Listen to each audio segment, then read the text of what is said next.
Right, is that any better? I can see the levels now, they look okay-ish. Let's see. Captain Rockets, I blame Poppy. Oh dear, this hasn't worked out well. Sounding good? Sounding good, good.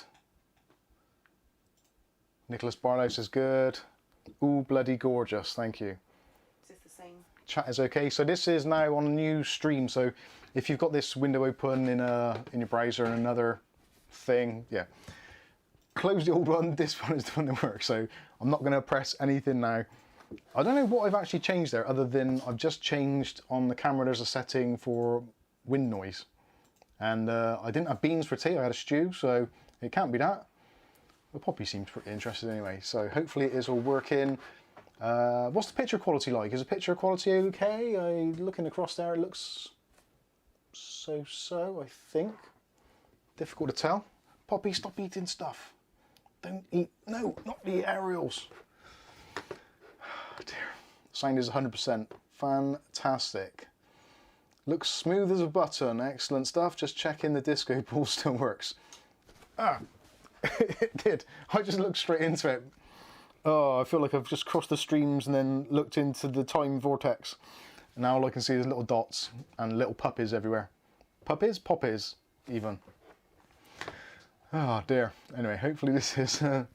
Wenny Bob says not as colourful as previous. Okay.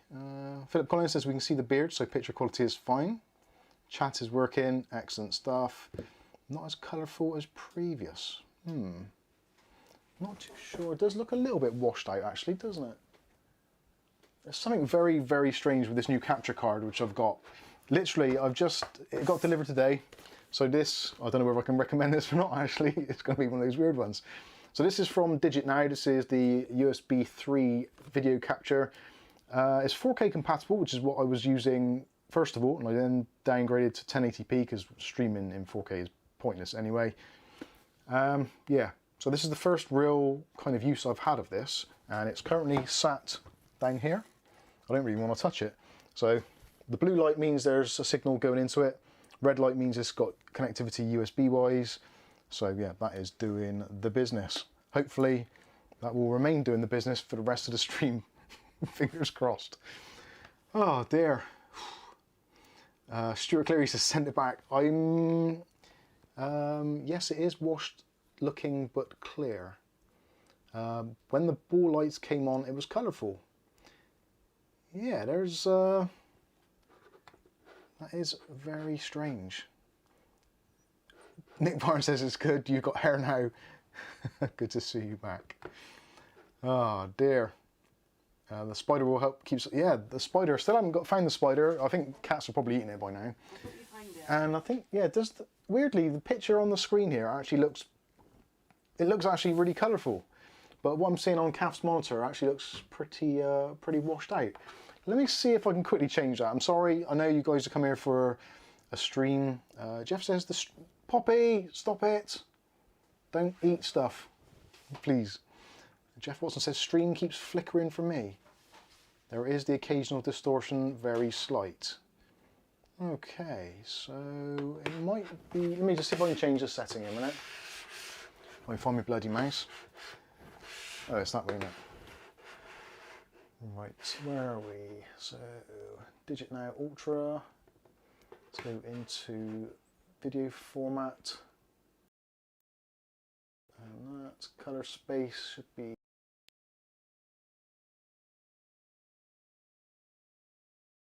Should be it, I think. Is that any better? The colours any better? I'm looking on Caf's screen. It looks like it's actually got worse. Is the flicker the autofocus? Might well be, because we don't usually have autofocus. Yeah, put it into manual focus, please, if you wouldn't mind, Caf. That might be what the flicking is. Mike, you've gone a little bit grey. I got a bit of grey on my beard, that's for sure. And after putting this bloody capture card in, let me see if I can adjust the colours a little. So, properties, I'm sure there's a saturation colour I can do here. So, audio, video, features. I think that's audio, effects, colour correction. Let's try some colour correction. Okay.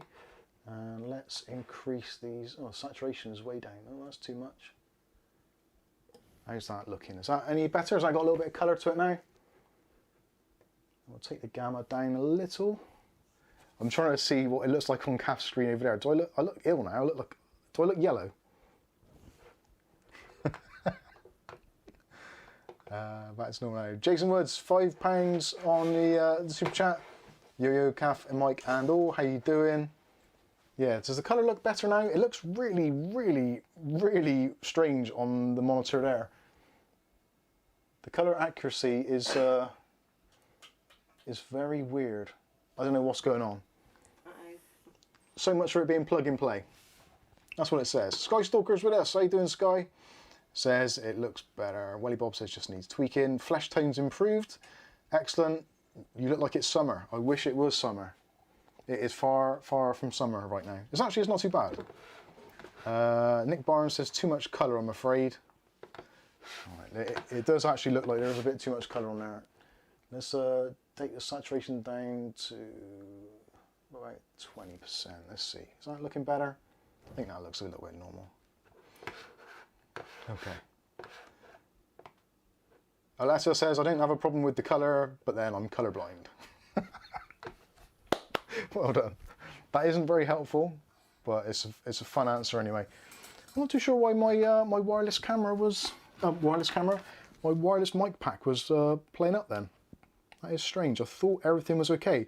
Unless, in my absence at some point during the day when this was set up, the little rodent has chewed through a cable somewhere. I don't know. Very strange. Anyway, that is something. Rodents, they're felines. Feline rodent, yes. William Bodie says, does the camera make the room smaller now, or is it just me? It is making, yeah, if you're used to watching the... I don't know if they've gone out yet. The daily videos, I think at the moment, are in 4K with a different lens. We're now at 1080p with another lens, which makes things a little bit smaller, and the focal distances and that is a little bit different. So potentially it will be making it. Welly Bob says, leave it there, Mike. Okay, looks good. Mookie MC says, looking good. Mark Point says, hey Mike, hey Kath, how you doing? Steve Larkin says, good evening everyone and a happy new year. Yeah, happy new year. Have we been on since the new year? I don't think. Have we been on? Was this the first since the new year? No, we did on the second, didn't we? No, we did the first. Did we do the first? Yeah, 'cause it's the 8th, so it would have been, yeah. So we have had a stream since then. Mookie MC says, quiet on the set and action. There ain't going to be a lot of action at the moment. Everyone has Mike been bathing in tea? No, I probably should have. Yeah, the colours do look weird. Mark Point says things look wider. Is it because I've got this screen in the shop, which normally isn't? I have set up particularly badly. We're currently on the Lumix, the G80 or G85, which is my used to be my primary camera, which is what I normally use for streaming. But at the moment for normal videos, like daytime videos, we are currently using, if I can get it out without dropping it, this is the new gargantuan. This is my new Lumix S5. This is a full frame camera, which is the first full frame camera I've actually ever owned. The sensor in this thing is actually effectively double the size of the one in that camera. So we can get a lot more light, get a lot more picture quality, etc. And I have been using this. We've been releasing some videos that some of you that are members may have already seen already. They've all been released in 4K 30 frames per second with this new wider lens, and I'm pretty happy with it. The autofocus is considerably better as well, all that kind of stuff. So this was a kind of like a belated Christmas present to myself, but also as well one of those necessary things for the business and YouTube as we kind of go forward into 2022 and beyond, because it is getting to the point now where 1080p for kind of a lot of people is becoming kind of a bit of a distant memory. And there's obviously some people out there that are still using 720p. 1080p is still by far the most popular, but 4K is creeping in more so. I always said years ago, I'm not going to do 4K, there's no point because people don't watch in 4K. But even if you're watching at 1440p, it does make a difference. 1080p upscale to 1440 looks a little bit grainy. So yeah, hopefully we're doing the right thing. The files are much bigger. It's caused me all kinds of havoc with the PC. I've had to swap my AMD graphics card out for an Nvidia one because Adobe Premiere just doesn't like it. It's been a nightmare. It's been an absolute nightmare. As it always is, as soon as you buy something to upgrade, there is normally a path of procession where everything in the chain needs to be upgraded as well. So, including me, I need to upgrade my abilities in editing because they're not the best. But you don't come here for the best editing, you come here, well actually I don't know why you come here. You're all slightly mad. But yes, the new camera is a monster, and actually, in terms of actual weight, yeah, the first couple of days of using it, I actually strained one of the muscles in my arm there. I'm not sure what it's called. But yeah, because of holding it on a funny angle, this camera is ridiculously heavy. Even just the lens on its own, I wouldn't even hazard a guess of how much it weighs. Just the glass on it alone is like really heavy. But anyway, so yeah, that is my my new baby. So yes, getting used to how all that works and all that kind of jazz. So talking of resolutions, 1080p and 4K, as per what this stream is going to be about, we're going to talk about CES, some of the things which have happened. Primarily, what most people are thinking about at the moment is graphics cards. At the end of the day, most of us here are enthusiasts. You like making PCs, building PCs, flipping PCs, all that kind of stuff. And over the last couple of years, we've seen it. Graphics cards have got stupid expensive and virtually unobtainable. And there's been a few people recently in our Discord who've managed to get themselves a new graphics card. I'm trying to think, it was Ja 2019 managed to get himself a 6600 this week, in fact, because he sold his old GTX 970, so a deserved upgrade there for his YouTube career. But there's not many people that are getting graphics cards. There's one or two which got them kind of earlier on, before the whole global thing kicked in. But these days, trying to get a graphics card is mental. The other day, actually, Dave Aitken, God bless you, did actually post into our Discord chat that there was a stock drop on Nvidia's site, and some people managed to get a 3060 Ti and some 3070s were available for a very, very limited time at the recommended retail price, which still is ridiculously expensive. The 3070 was £469 here in the UK, so that equates to what, $600-ish, I'm guessing. Possibly less, possibly a little bit more. I know the way that pricing works between our countries is slightly mental. So something in UK which is £469 will quite often be $469 in the US. And especially when it comes down to things like Apple products, that is a very common thing. The 3060 Ti's I think were $369, or was it the 36s were $369 and there was one in the middle? I forget. To be honest with you, I have got very, very limited interest in it. And I think that is summed up pretty much in what I've said in the kind of intro blurb for the stream, if it's even actually still on there. Yes, Gav? Well, Bill's said what I always say, that PC is messing up the colours. The PC is messing up the colours. I think you might be right, actually. Now you admit it. No, I've always said it, but I like RGB, so where's me freaking mouse? Let's do that. I can change that quickly, actually. Well, relatively quickly. Let's open up MSI Center and hopefully it won't crash the entire PC, because that would be quite embarrassing. Actually, yeah, I can see, watching the screen now, I can see there is jumps in color. It's worse at the moment in this particular setup because of this wallpaper. Because the wallpaper is kind of not as contrasting, when we had the white wallpaper, it wasn't too bad because most of the scene was white. So the camera had a lot more of an easy time to actually contrast me behind the white background, or at least it did in summer. In the winter, I kind of settled back into the background. Whereas now, with the kind of the reds and the browns and those kind of hues in it, if I do get tanned, I kind of just blend in and the camera's like, where's Baldy gone? I can't see him. I'll focus on something else altogether. And then it tries to adjust all the white balance colours so they all go completely mental as well.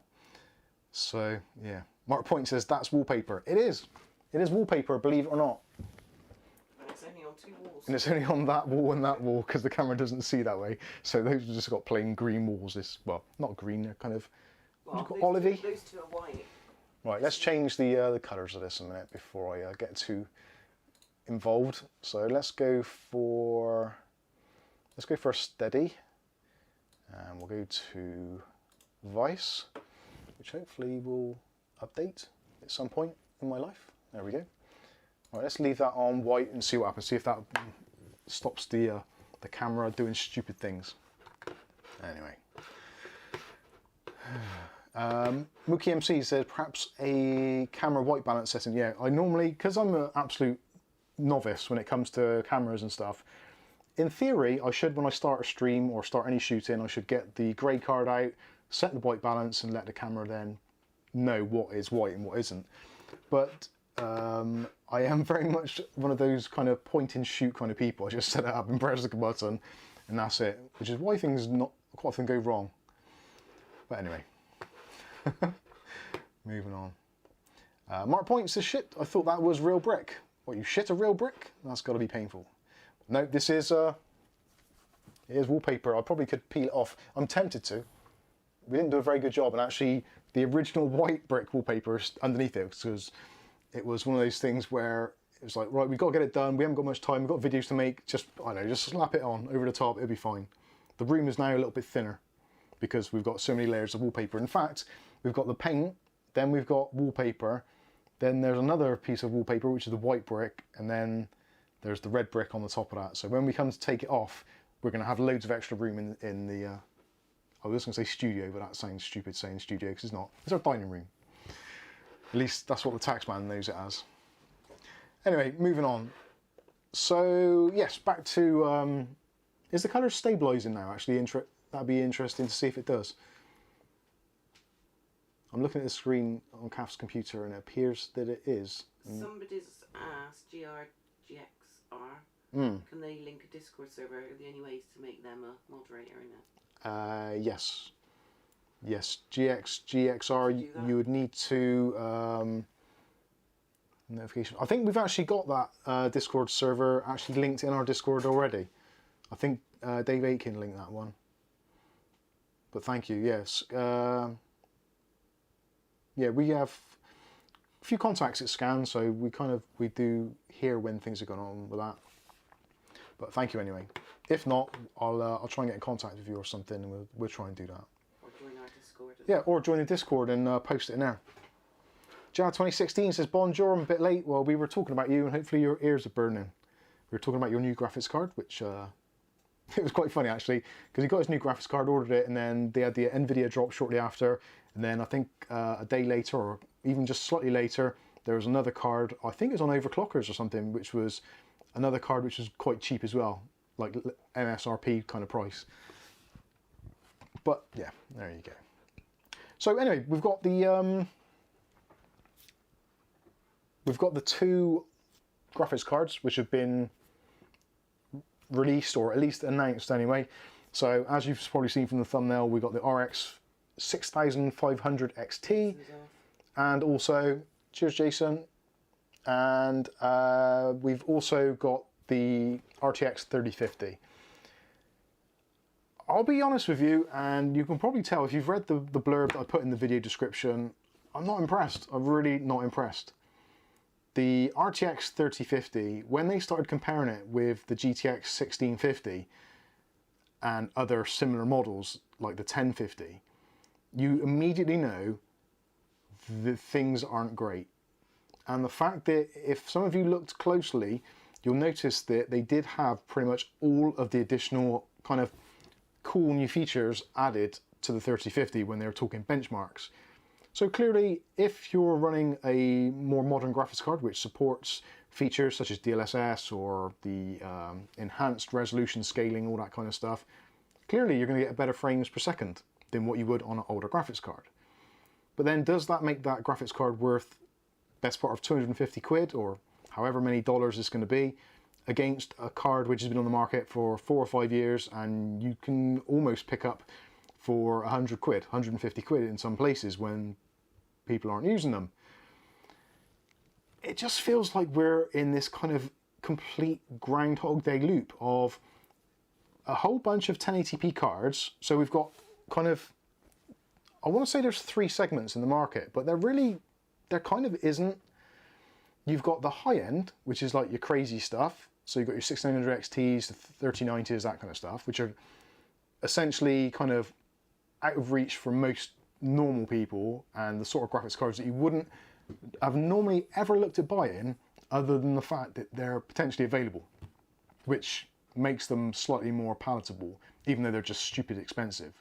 Any graphics card which costs over £500, in my actually, I'll go one further. I'll say any graphics card over £300, in my mind, has to do something particularly special. Now, take out of the equation, obviously, human malware, global shortages, improvements in technology, etc., etc. I don't care. I really don't care. I think the kind of the pinnacle, the best part for me, I think, was the RTX 2060 Super at around about £300, especially the EVGA kind of versions, the XO, was it XO? XC, whatever it was. Can't remember what it was now, but it was so long ago. But they had a very good version, which was a really decent little card. And the 5700 XT, which was at the same time somewhere around sort of £300 to £340.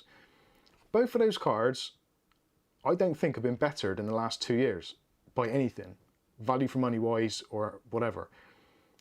And it just feels like CES this year has been one of those things where there was a lot of hype for it, and everyone's like, oh yeah, they've got all this new great stuff coming. And then we got closer to the time, and then the human malware thing kicked up a gear, as it does at this time of year. Obviously, it's going to happen.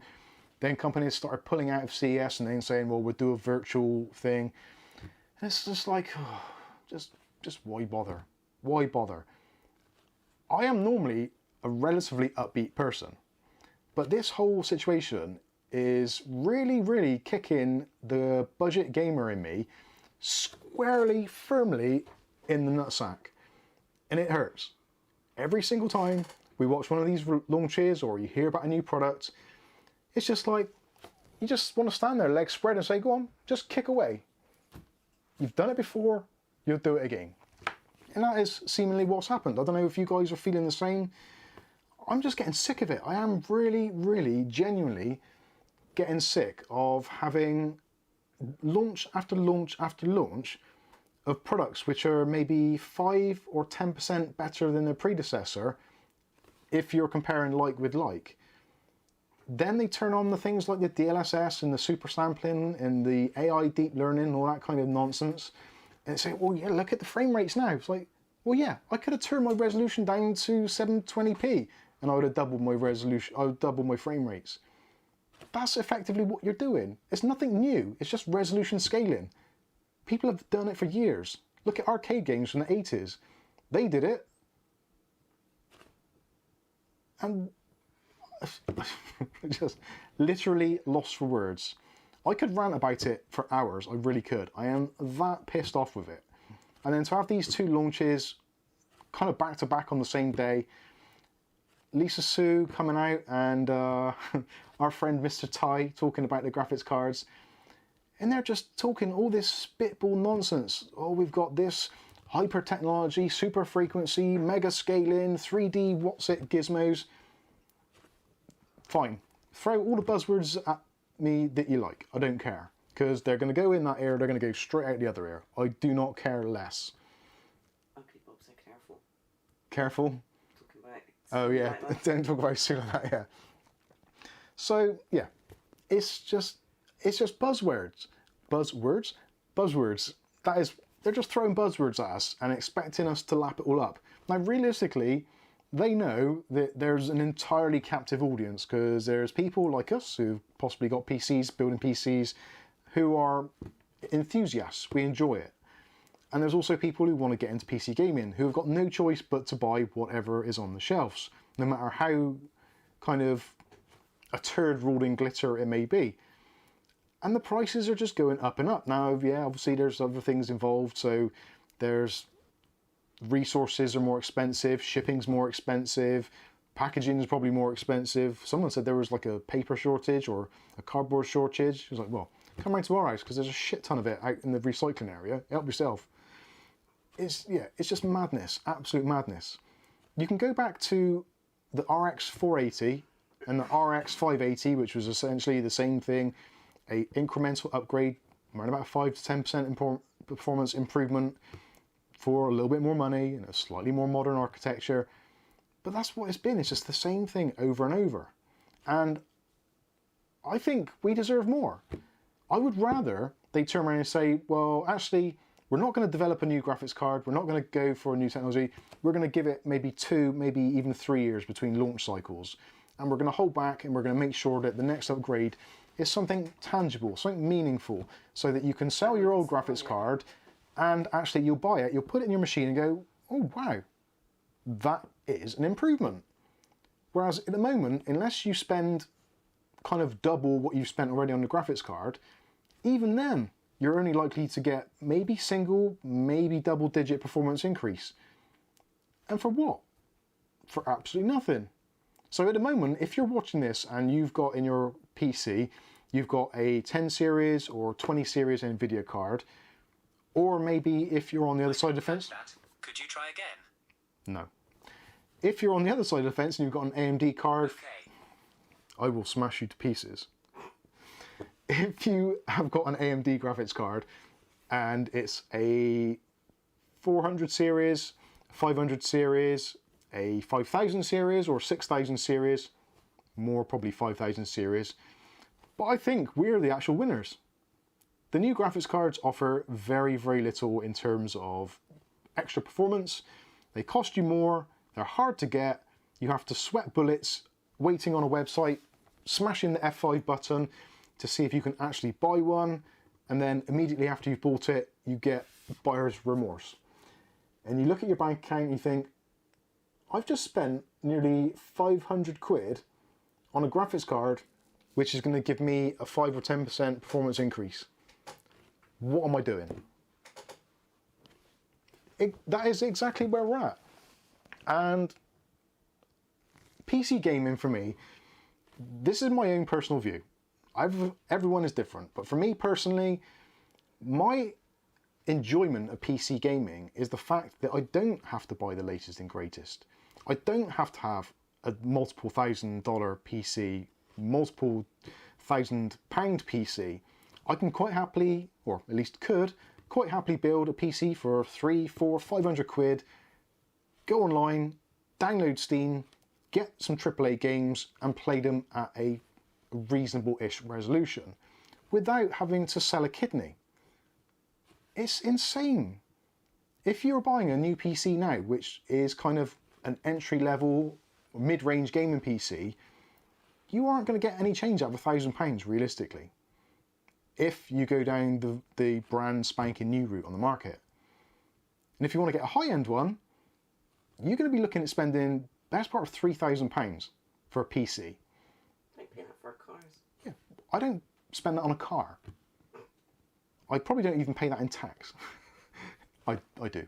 But you know what I mean? It's a ridiculous amount of money when that £3,000 you could buy what? 10, well, no, that's probably a bit much. You could probably buy 6 or 7 PlayStations. It's insanity. It's absolute insanity, and we shouldn't be doing it. Buy a laptop, buy an old PC, use your second-hand stuff. Don't buy a brand new graphics card, especially the crap they're offering us at the moment. Kath's waving her hands, so that means either she needs a toilet or she has a burning question. James Brock, Mike, ask everyone again what everyone is using for GPU and CPU like you did a few streams ago. Okay, that is a very good idea, James Brock. Let's hear from you lot. You're in the stream, there's a good amount of you watching now, best part of 100 people watching.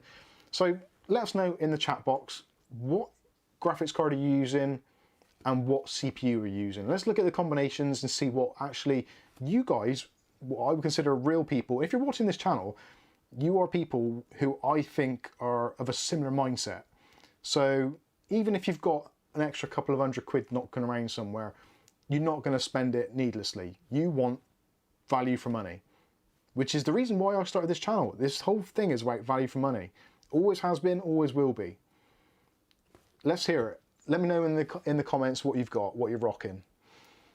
And I'm going to hazard a guess. There's going to be a huge majority of you which will be on kind of 10 series graphics cards. And maybe RX580s, maybe RX5700s, that kind of thing.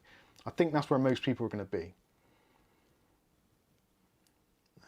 Let's have a look through. Yeah, it seems through. Yeah, so processor-wise, actually processor-wise as well is going to be an interesting one. Now processors I think is going to be slightly different because there's been slightly better availability, and for the most part the prices have been reasonably good. We've had some price reductions.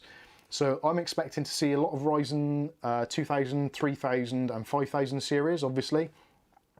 Probably I would say more 3000 series than anything else. And I'm going to expect a couple of Intel setups, probably some 10 series, maybe some 11 series. I would be amazed if there's anybody with a 12 series in the chat, because that is kind of, yeah, silly money for what it is at the moment. But some of you might have treated yourself, so happy days. So yeah, there's a couple of Gs in there as well, some 3400 Gs we can see there from Mark Barry. So Michael Thompson's rocking some serious hardware there. Welly Bob also. Mick McRae. So Mick McRae, you have hit the sweet spot there, my friend. i9 1900K and a 3060 Ti. Perfect. Perfect setup there in terms of value for money. Depending when you bought it, obviously. Jabant one 3950X 2080 Ti. Good stuff, good stuff. Dr. X UK, I want a 5950X. I can't justify it, but I still want one. I feel your pain.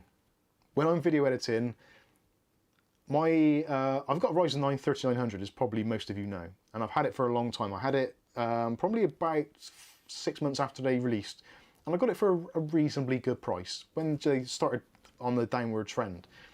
It was one of those things that the tax bill was heading, so it's like, well, I've got to buy something to try and reduce my tax bill.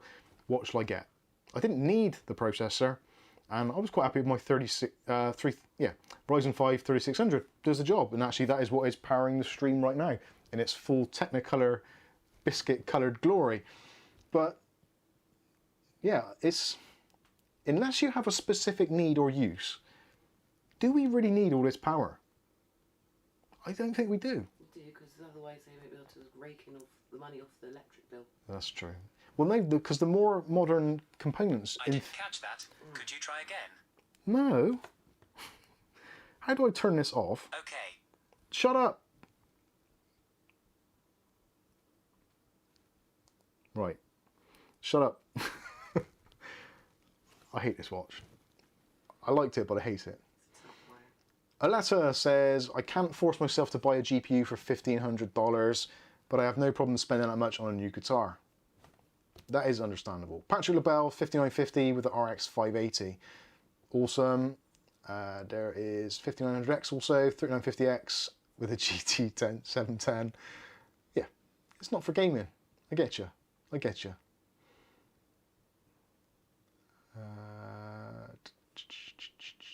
Yeah, a lot of you are saying exactly the same thing. You don't need it.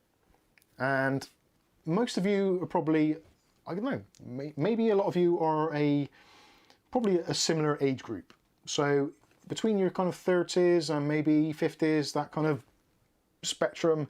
So in your younger years, obviously you don't always earn as much as you do, and you've got less kind of disposable income.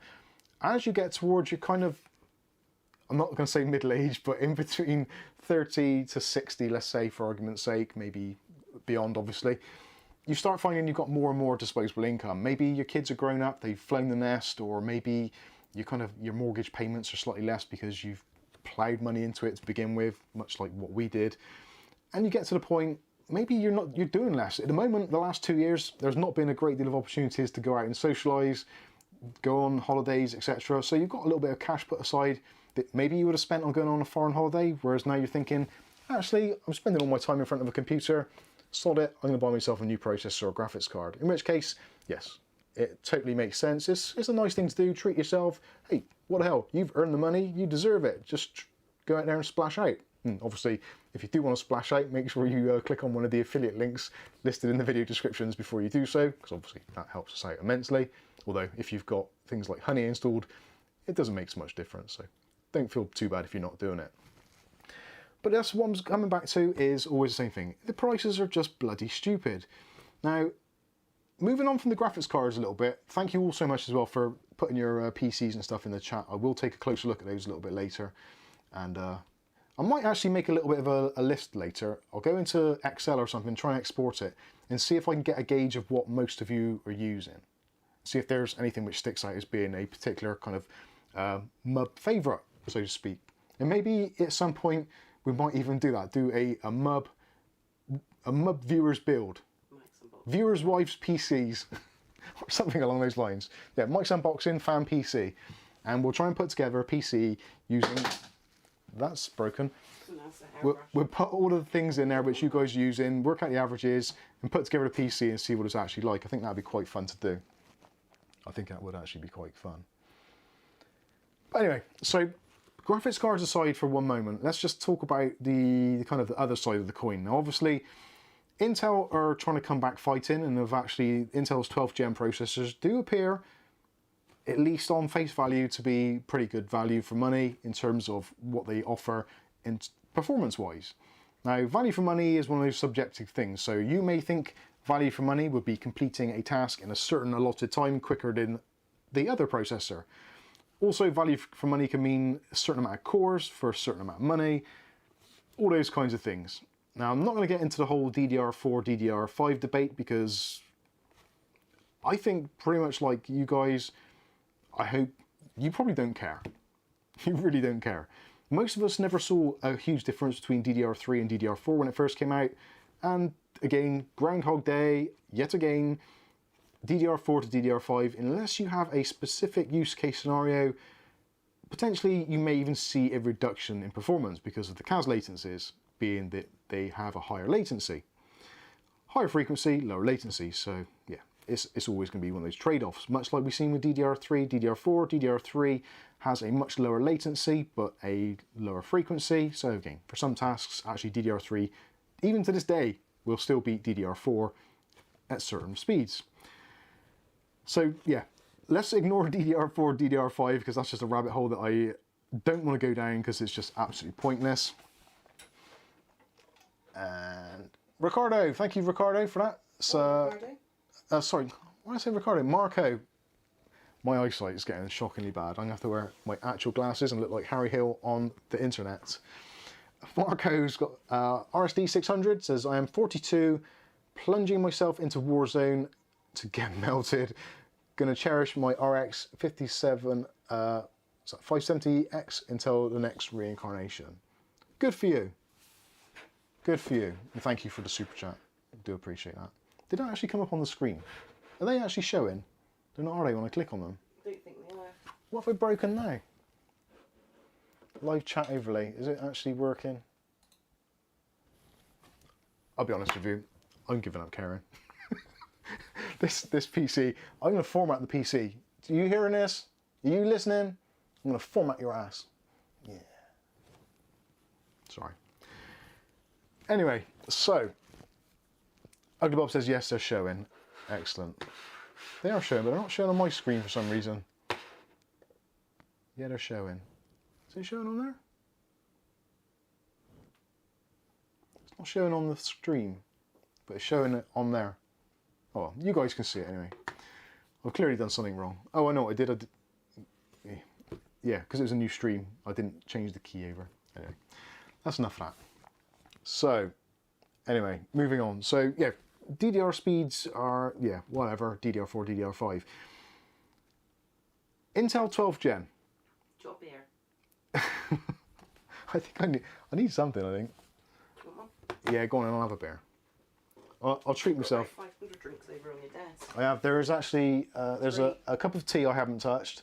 There is a I think some kind of salt water enema, and there's some vitamin C drink there as well with some other vitamins in, which I should have been doing.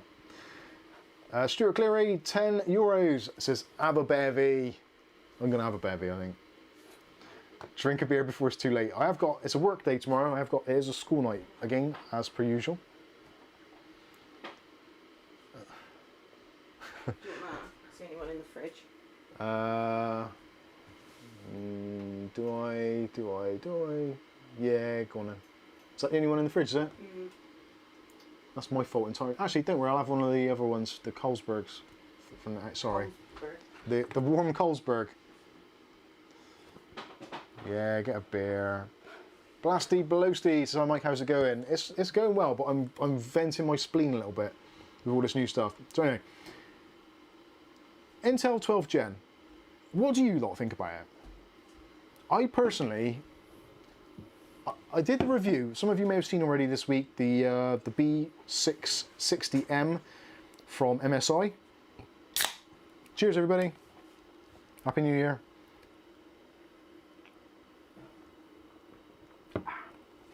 So yeah, when they sent the motherboard out to me, as I said in the review, it was about 2 weeks before launch and everyone was breaking up for Christmas because obviously Christmas. So the information was very kind of sparse. In fact, I read someone else's review of the same motherboard and they were talking about PCI Express Gen 5. And immediately I was like, huh? What? I didn't know that. And I went back through my my notes that I made when I was going through the board and looking at it. I was like, that's not got PCI Express Gen 5 on it. So even things like that were being kind of banded around that it would support it, but clearly it doesn't.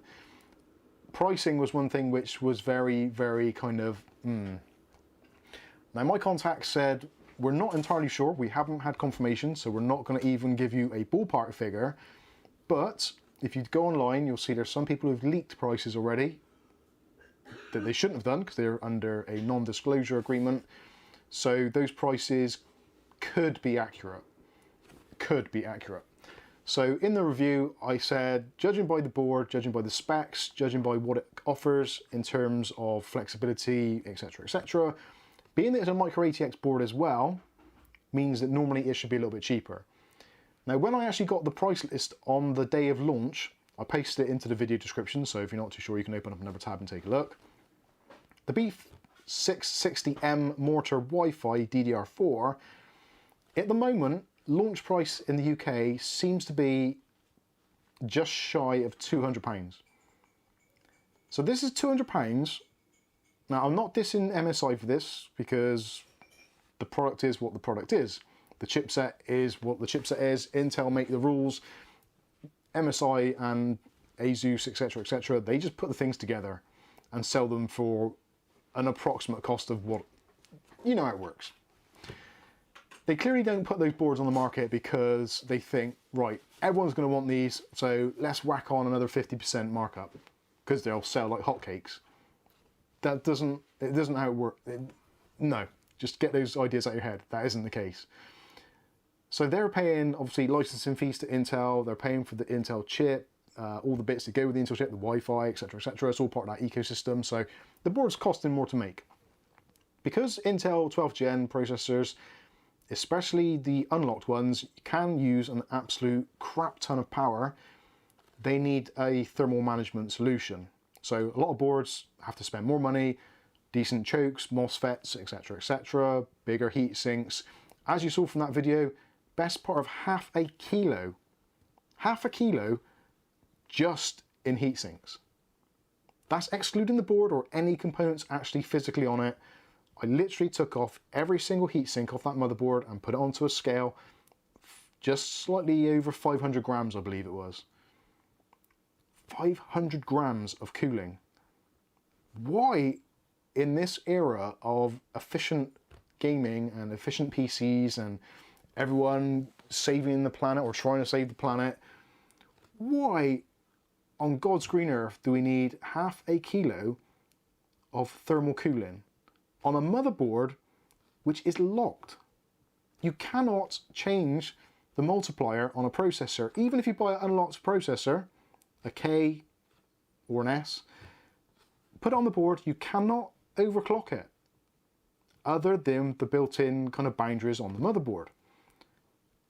So why do you need that kind of thermal management? Because Intel are playing catch up with AMD, obviously. They want to take the crown back, and by doing that, some of the 12th gen processors, especially the top end ones, they consume an absolute ton of energy, which goes against all the kind of the green things anyway. But in terms has made it so that motherboard manufacturers now have to cater from the processors at this end, like the Celerons, which are literally going to be SIP-in power, which I think the new 12th gen Celerons are going to have 1 performance core and 4 energy efficient cores. So they're going to be SIP-in power. But at the other end of the spectrum, you've got like the 12900s, which are going to be using, when overclocked, kind of, well, ridiculous amounts of power, way, way above what really is justifiable on a motherboard.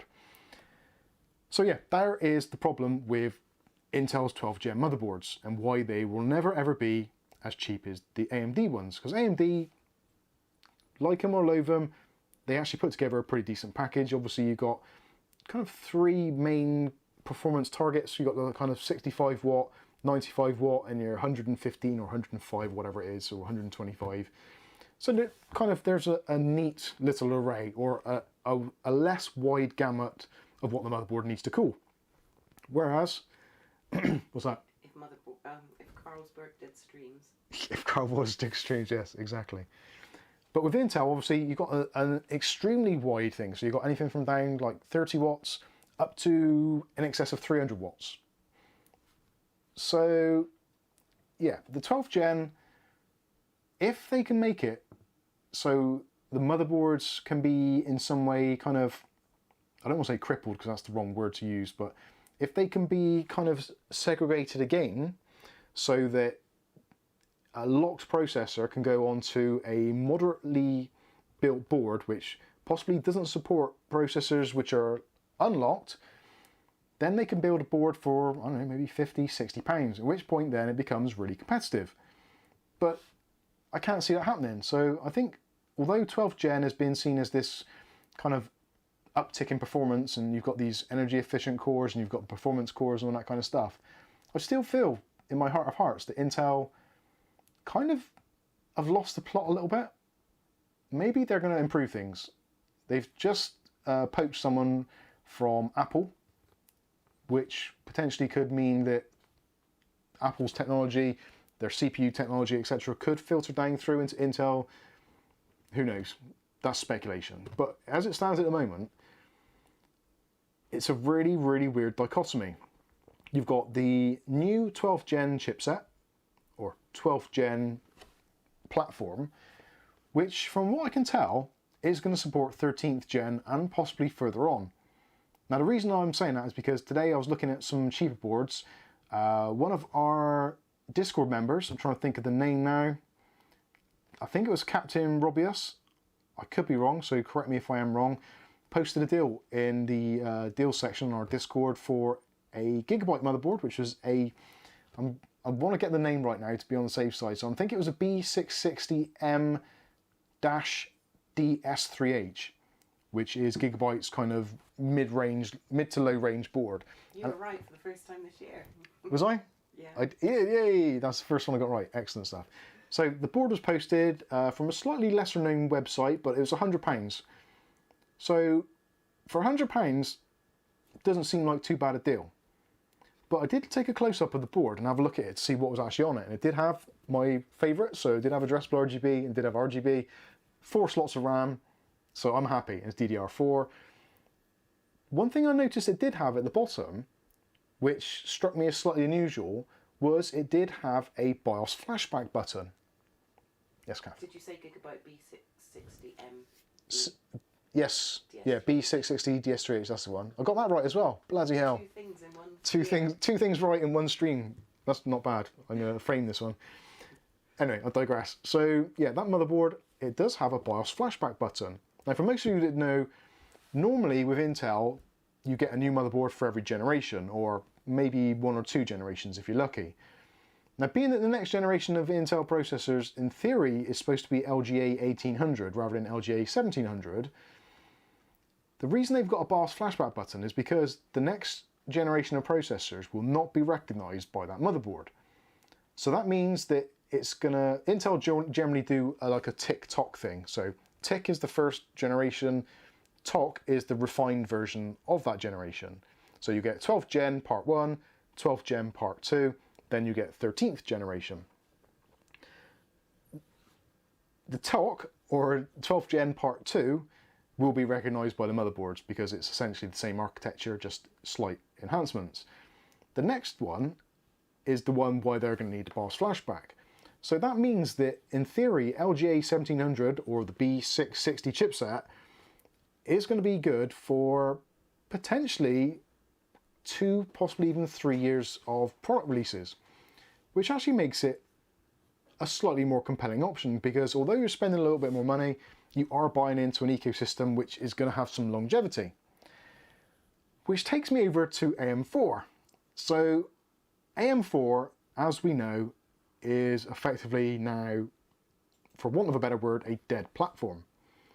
AM5 is going to be released this year, and I would hazard a guess it's going to be April or May. I could be wrong, but I would say realistically April seems to be likely, and for tax purposes it would make sense for AMD to do it, because then they can write off last year up to March, and then from April with the new DDR5 and the increased sales, etc, etc, financially it makes sense. And also the fact that we've got the new 5800X 3D, which is the new 3D cache version of the 5800, and obviously there will be others as well, no doubt, to follow. So that is going to be coming out as well soon. So do you spend money on an AM4 motherboard now, which we know for a fact will not be backwards compatible with AM5 because completely different socket architecture? We could, in theory, start seeing even greater price reductions on AM4 motherboards. Now, for those of you that follow the channel and have been on our Discord, you'll know that a lot of those AM4 boards have been extremely cheap, like ridiculously cheap. 20 quid, 30 quid, even some of the really good boards like something like the MSI, the B450 Carbon Wi-Fi, was actually available just before Christmas and just after, actually, for about £60. That board was a phenomenal board, and on its release was somewhere in the region of about £150 to £200, depending where you're shopping. So you can get an extremely good quality board, slightly older, B450 chipset, so yeah, BIOS updates, etc. for newer chips. But you can get a really kick-ass board, which will allow you to overclock memory, overclock the processor, use all the PCI Express lanes. That's something else I didn't talk about on the B660M. It is slightly hampered in terms of the I/O link between the actual CPU and the chipset, being only DMI4 rather than DMI8, which is what you've got on the other sort of the Z690 boards, etc. James was the boss. Yeah. Cheers, James. Thank you. I should stop talking, actually. I should look at some of the chat and see what you guys think about it. But anyway, so that is what I'm at. In terms of building a budget PC these days, which the word budget now is obviously irrelevant. We should either say cheap PC or an expensive PC. Saying a mid-range PC is kind of a little bit opaque as well, because what is a mid-range PC? Mid-range performance, mid-range price? Makes no difference. So we're going to just call it cheap PC or expensive PC.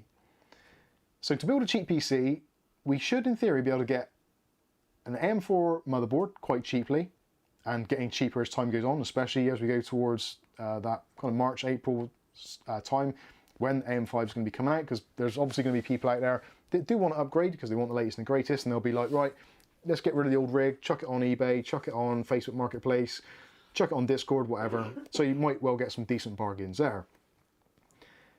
Processor-wise is going to be interesting, because I would imagine there's going to be a lot of 3000 series processors which go for sale, and some of those 2000 series processors where maybe people on older B450 or X470 chipset, and they're thinking, well, this has seen me good for the last 3 or 4 years, so yeah, maybe I'll take that incremental jump into AM5. So in theory, there should be a pretty decent flood onto the market of AM4 cheap processors and cheap boards. But that still leaves us with the graphics card situation, which I don't think is going to be helped by anyone. It isn't going to be helped by Nvidia, because obviously 3050, I don't like the look of it. I'll really be honest with you, I do enjoy using Nvidia cards for certain purposes, and I think they work well in certain tasks. The 3050 doesn't support H.264 encoding or H.265 encoding, which strikes me as slightly odd. No, actually, sorry, I'm telling lies. The RTX 3050 does support H.264 and H.265 encoding and decoding, Whereas the Radeon version, strangely, the RX6500XT, only supports H.265 and H.264 decoding, not encoding. So in terms of for streamers, it's going to be an absolute pile of crap, which is a really sad thing to see. Yes, Gav. William Bodie. William Bodie. What's William Bodie said? Oh, I've got to scroll up. It's quite near the bottom, third one up. William Bodie. Excuse me.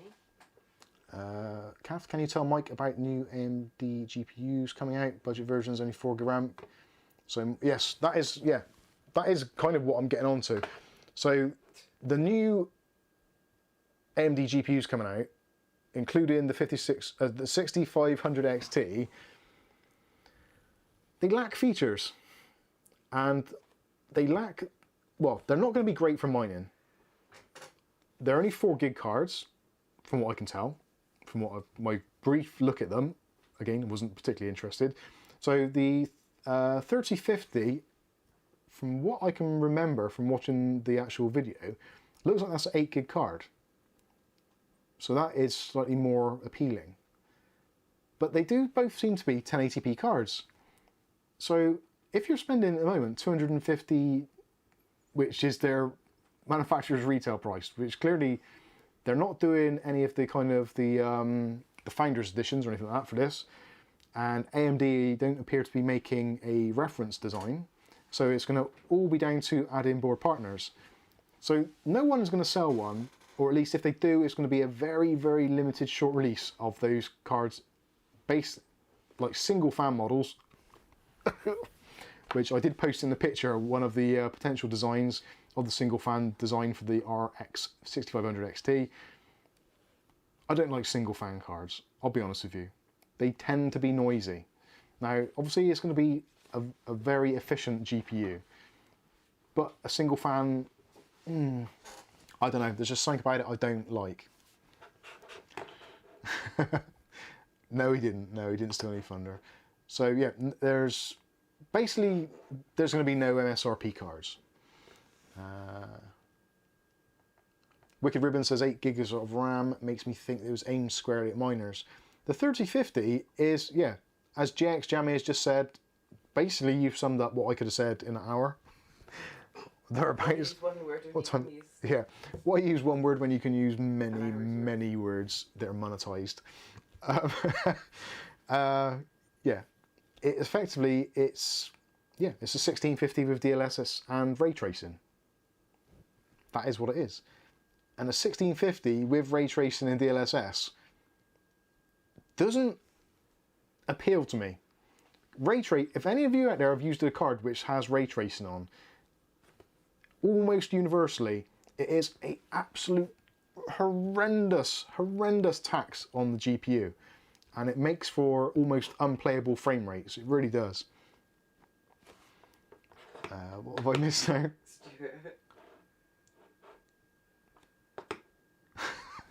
Thanks, Stuart. Oh, I've completely gone my track out. So what was I saying? Oh yeah. Sorry. So yeah, so RTX on means frame rates off. And literally DLSS and all that kind of super sampling is a byproduct of the fact that Nvidia, or actually any company, cannot produce a card which will ray trace effectively at a sensible price without lowering resolution. Now, there's going to be people out there, I know, I can almost hear you saying it already, but that's what it does. It lowers the resolution, but it gives you the effect of not changing the resolution. But it does. Anyone who's played Far Cry 6, if you've turned on ray tracing and you've turned on DLSS and all that kind of stuff, you notice it. And especially if you have the adaptive rate on there as well, so that when the frame rates dip down, it lowers the resolution. And the same happens with Radeon cards. I've seen it so many times, and it's got to the point where I just don't like using it. I would much rather just have that raw 1080p or 1440p performance without ray tracing, without adaptive bloody frame rate nonsense, and just get the frame rates that I'm supposed to be getting. I don't enjoy that kind of whole aliasing thing. It's like when you're watching a really bad YouTube stream, similar to this one, when the bandwidth goes and it all gets all pixely, and then suddenly it goes back. And it's almost like when the camera goes into focus and then loses focus. It's that kind of thing. It's actually quite distracting, especially in certain PC games, especially first-person shooters or any kind of action titles where maybe you've got a crosshair and you're focusing on something, and the actual action of you going from the crosshair back to normal view and so on, that shift in focusing is one of the things which really taxes the GPU, and that is when you notice that kind of that pixelation, especially with adaptive resolution, because it does change and you notice it. And if you're looking at a PC and you've got relatively good eyes, it is really noticeable and it's actually really quite distracting. And I played Far Cry 6 last night with RTX on the 2060 at 1080p. It wasn't enjoyable. And actually, I prefer the game with it off. I really do. And I think most games actually, in terms of actual playability, most games are actually better with RTX off because you see things in a more unnatural way. Whereas with RTX on, the shadows are where the shadows should be. So things can hide in shadows, or things are obscured by shadows or darkness. Whereas with normal rasterization, because lighting is coming from all sorts of places, you can see things in shadows where there shouldn't be anyway. So actually RTX off technically will give you an advantage in gameplay, which is something which, yeah, RTX looks pretty, and I know they showed Battlefield 5 and they showed examples where you could see someone hiding behind a truck in the reflection in the water and all that kind of stuff. But come on, that's nonsense, it really is. And for the massive reduction in frame rates, for me, just isn't worth it at all. Let's see what you guys think about it while I sup some beer.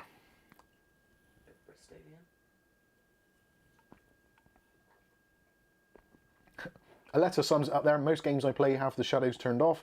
If I want reality, I'll look out of a window. Yep. And actually, I've always said this. I really have.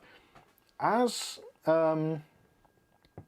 games have become more photorealistic, in general, I think they actually look worse. Because they don't look like computer games. Like Sims. As soon as they put all those graphics in, it's just like rubbish, because you could only play it on little anyway. Yeah. It's, with a computer game, looking back into older games, I'm trying to think of a really good example. It's hard to think of a particularly good one. Some of the old racing games, like the old Need for Speeds, they didn't look photorealistic. They looked like they were a computer game. So yes, you had some shadows, but they weren't that realistic. So when you were driving, it felt like you were driving because it was a really good frame rate for the hardware of the time, enjoyable experience. Whereas now, it's, I don't know, it all looks too realistic. They put too much detail into how the game actually looks, rather than actually how the game plays or feels. I don't know, if maybe some of you agree with that, some of you don't, but I think that it just doesn't work as well as it should do. Maybe they're trying to do too much. Making something cinema-like, or making it photorealistic in a game, I think it splits away from what it is. You've got cinema for photorealistic things, and obviously lifelike stuff, give or take, obviously sci-fi and all that kind of stuff. And I think that's where the game, they're blurring the line between cinema and gaming.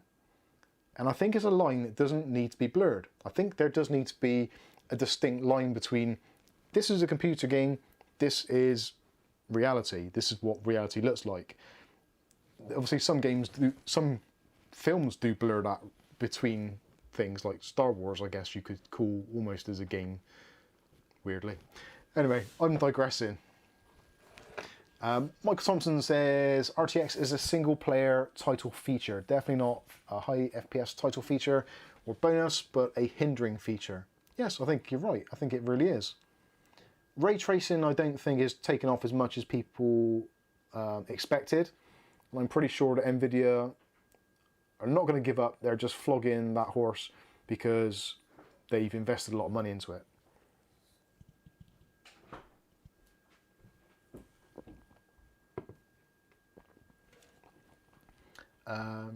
Yeah, Cyberpunk actually is a really good example.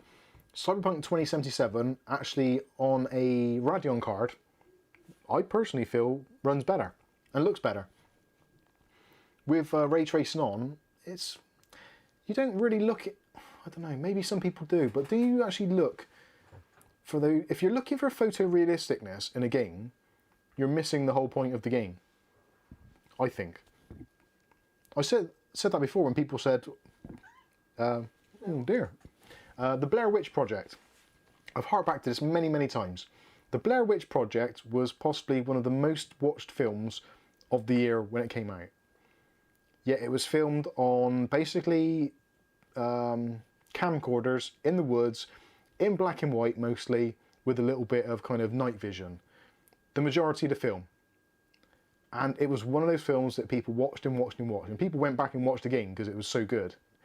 The actual film was so gripping that it didn't matter what the actual visual quality was like, because the film and the storytelling gripped you from the moment you started watching it. It didn't rely on cheap tricks, it didn't rely on HDR, any of that. In fact, it went the complete opposite way. And actually, some of the more scary games of yesteryear were those kind of more blurry, pixelated things. How many people have played Doom or Quake 3 and actually played it and physically jumped when a monster come out from behind a wall? Even though it wasn't photorealistic, it just looked like a load of pixels, and the closer it got, the more pixely it was. But because of the way the game was designed and the atmospherics, it made you jump. It stimulated that reaction in you. It didn't need all that fancy stuff. And I think that's pretty much my whole ethos about PC gaming in general, is that you don't need the latest and greatest to enjoy a game. You can quite happily enjoy it if the game has been written well and the storytelling in that game is good. Because it doesn't matter. Even if it's a blurry mess, you'll play it because it's a good game. Rally's going. Cheers, Rally. Michael Thompson, yeah, played Cyberpunk with RTX on and off, negligible difference in image quality. That's exactly right.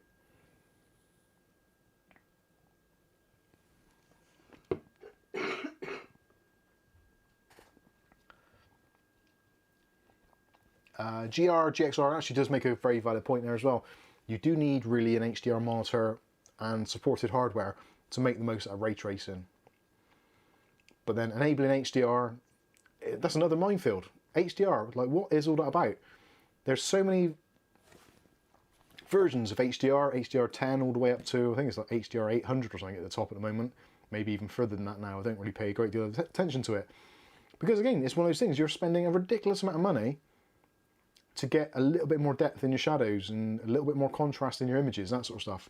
David Thompson.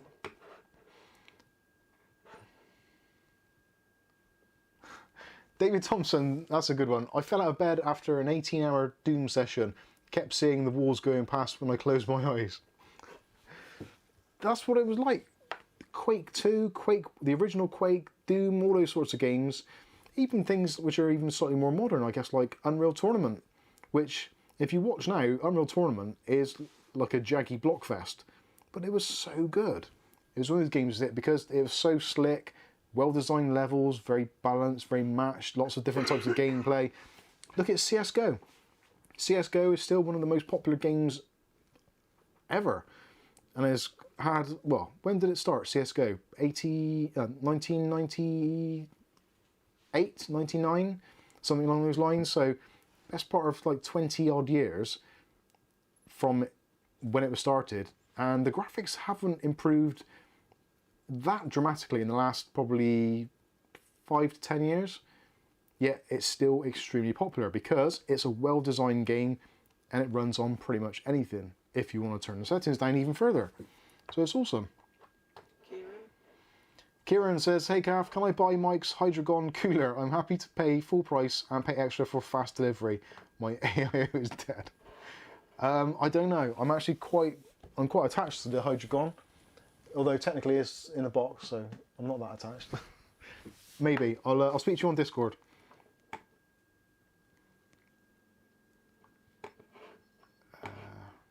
Oh, that sounds awesome. We played Duke Nukem 3 on a cinema screen when my mate's boss was away. I bet that was epic.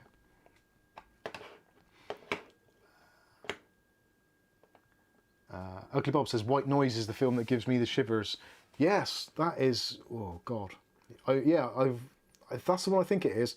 That is where they're listening to like white noise on a tape recording, and there's a voice that comes through on it. That is eerie as hell.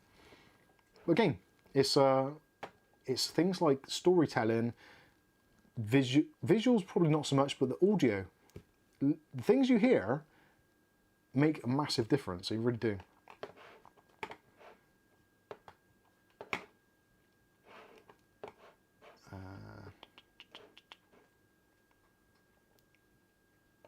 A good point. Mookie MC, a bit earlier, Mike turned off the dynamic HDR off for his video and no one is complaining. Yeah, that is a good point. And actually, I've switched the resolution down from 4K down to 1080p. Does anybody care or even notice? No, not really. If it's something you want to listen to or something you want to watch, you'll watch it regardless. Look at how many people, like, let me know in the comments. I actually do want to genuinely know this. I'm not condoning piracy in any way, shape or form, but how many people out there at some point in their life have wanted to watch a movie so much that you've actually watched a cam version of it and downloaded it on the internet in either DivX or Xvid or any of those older formats, and you've been watching a movie which has been filmed behind some other person's head, and every now and then you see their head shift into the shot. How many of you have actually watched a movie like that and still actually enjoyed the movie? I would say it's a very, very high percentage. I would say me, definitely. I know for a fact I've watched a movie like that and I actually still enjoyed it, even though it looked horrible, but I enjoyed the film.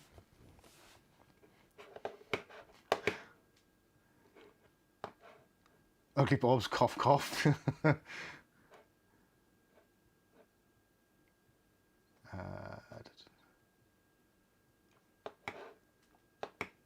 John Sullivan, good point there. Visuals not so much, but I'd argue with you, what you don't see or what you think you can see can be psychologically scary. Yeah.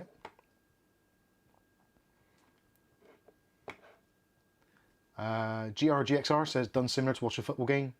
Ugly Bob, yep, done it. Kieran, yep. Aletta, you're so weird. Not me, I don't even like movies. How can you not like movies? I don't like movies. Kath doesn't like movies either, so you're both weird.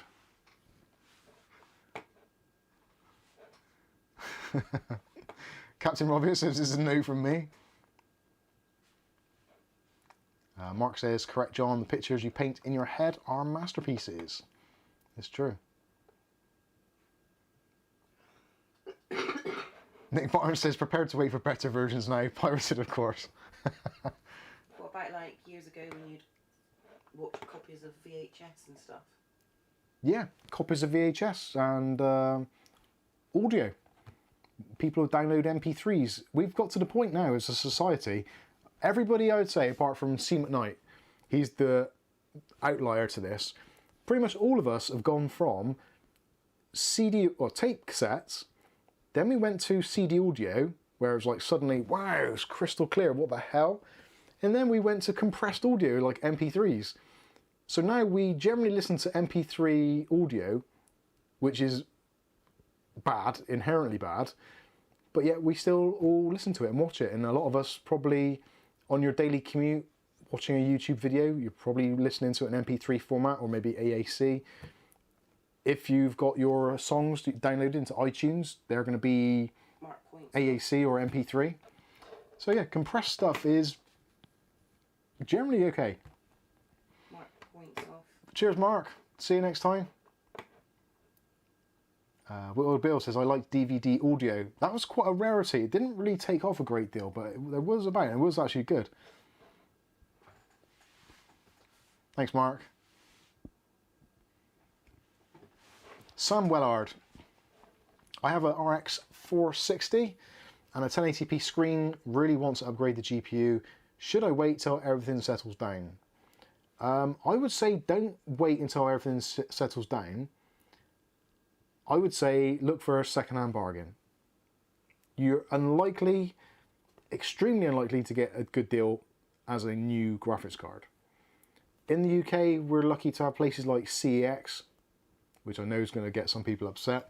But anyway, yeah, CEX, you can buy graphics cards from them. Everything comes with a 2-year warranty as well. they're not the cheapest, but they do have stocks. And if you check online stocks, you may find some cards. They're not incredibly cheap. If not, Facebook Marketplace is always a good place to look.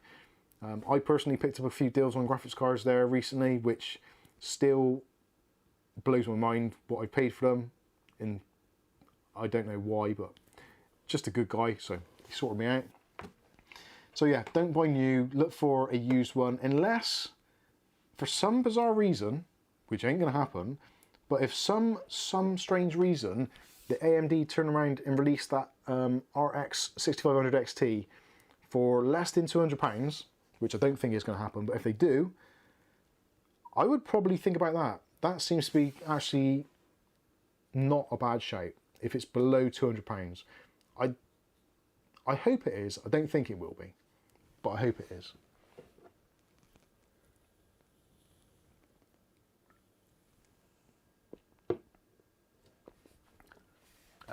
UK Vamp Undead says, my mate picked up a GTX 970 from CES the other day. It was £20 cheaper than a GTX 1050 Ti.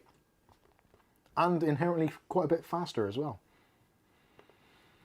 JX Jammy, which is worth buying, EK 240mm or Arctic Freezer 240mm?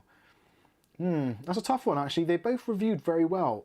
Personally, I would probably, being that I've used an Arctic Freezer 240, I would probably go with that.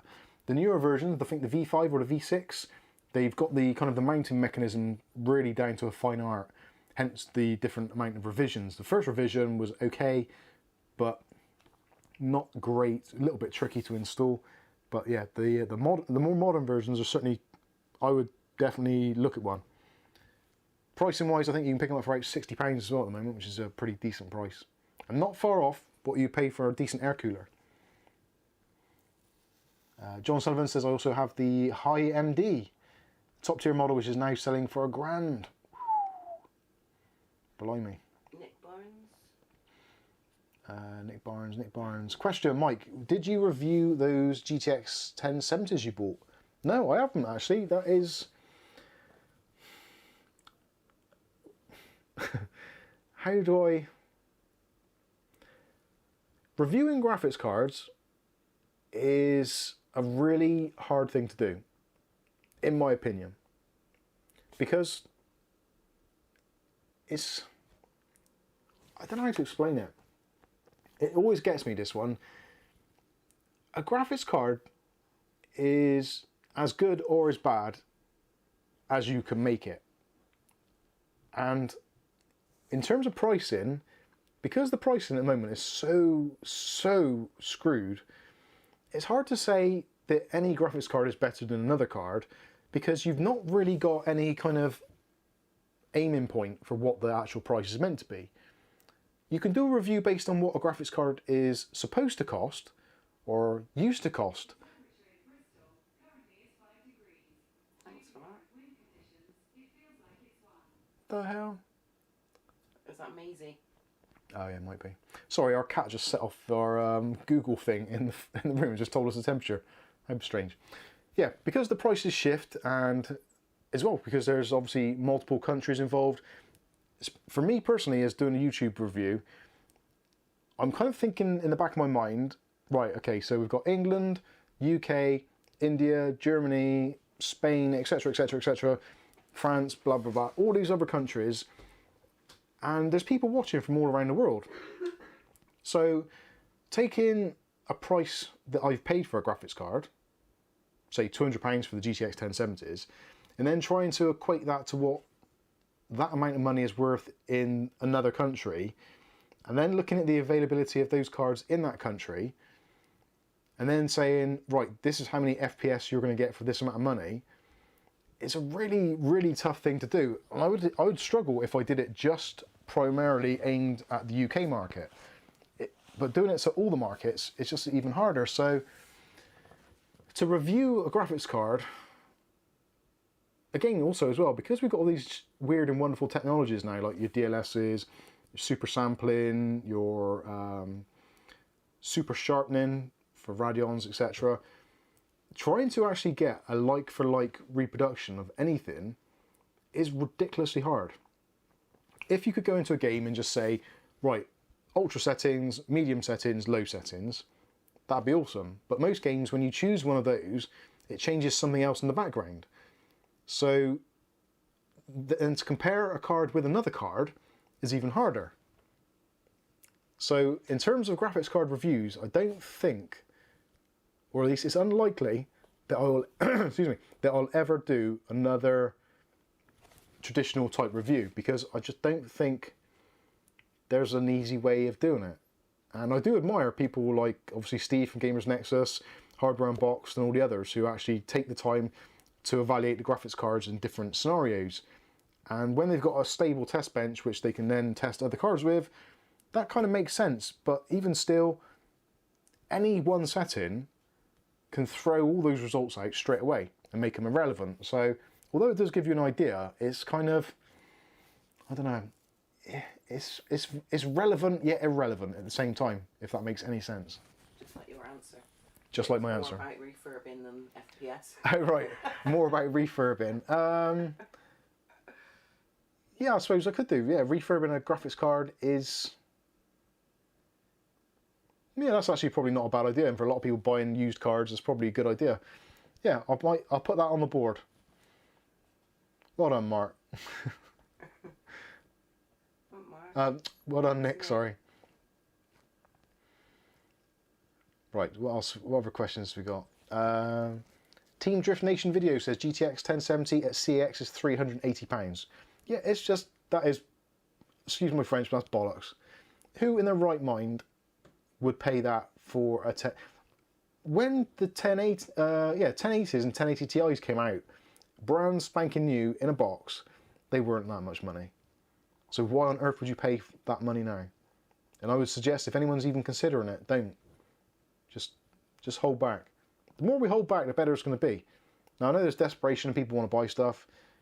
If you see them listed, I scroll through Facebook Marketplace. I could do it now, but I won't. You look at graphics cards for sale on Facebook Marketplace, and they say, "Oh, yeah, I've got a 10." Someone done a 1060 6GB the other day, and they wanted £275 for it. And I was like, "What are you thinking about?" Like, clearly someone's going to pay that as well. And I think it's just ruined the entire PC gaming experience, or at least the budget experience for a lot of us, because these graphics cards are just stupidly expensive. In fact, I'd get more enjoyment buying something like a 5600G and tuning it to get a decent frame rate than I would overspending on a graphics card at the moment. I think that would give me a lot more satisfaction.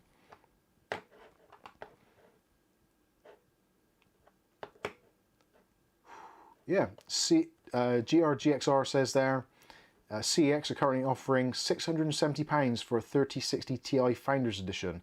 They sell them for £1,150. The MSRP is £370. And the thing is as well, you know that a lot of people, especially with the Nvidia drops that have been happening recently, people are just buying them at MSRP, and immediately, as soon as they arrive, straight down to CEX or straight on eBay or Facebook Marketplace for double, triple the money. And the more people are fueling it, the worse it's going to get. Stuart says the CEX are asking €430 for a GTX 1070 in Ireland. That's ridiculous. Dutch Jan says video card reviews are boring. I gotta be honest with you, I agree. I watch them just to keep informed. I won't watch every single one. I'll watch maybe 2 of a new card if it comes out, just to get a general kind of feeling for how the card is going to perform. And again, the graphics cards are very much like any component. Because graphics cards now are silicon lottery, so you can buy... Actually, I proved this myself. The GTX 1070s I had, I tested every single one of them. There's 4 in total, and every single one tested differently. And it wasn't within margin of error. It was like, one was significantly better than the worst one, etc., etc., and a few in the middle. So that is going to be the same. So unless the graphics card reviewers are getting a large enough sample size to do this, who's to say they didn't get sent a golden sample, which performs considerably better than what anyone else is going to get? And I think that's extremely likely. I genuinely do. Even though they have to go through the old adage of, oh, it's a pre-release sample and I didn't get the drivers until 10 hours ago or something. Yeah, but you've still been sent probably, most likely, a good card to make it look good. John Sullivan says, I think Hub and Gamers Nexus get bored of it after a while. Definitely. I'm sure they do. I can't imagine that there's anything more soul-destroying. Steve from Gamers Nexus, like, it's good that he lives in Australia and he's got a nice big place so he can get out, get some fresh air, go out into his garage and smash the shit out of some stuff. Yeah. Hardware Unboxed. And yeah, he's got a nice bit of space there. Steve from Gamers Nexus, he's in a kind of a more built up area, but at least he's got those kind of mountain biking places he can go to and get out and do stuff to get away from it all. But I'd imagine that Steve doesn't do the graphics card testing for Gamers Nexus, gives it to one of his lackeys to do. And Hardware Unboxed, you can see he gets to the point. You can physically see it in his face and his eyes. He just looks like he's been really put through hell. And it's just, does it make a difference these days when there's such small incremental jumps in performance? This card has 350 frames per second, this one has 357 frames per second, therefore this one is better. Well, at least today it is. Because tomorrow we could get another 2 cards which are flip-flops and the results come out the other way. Michael Thompson.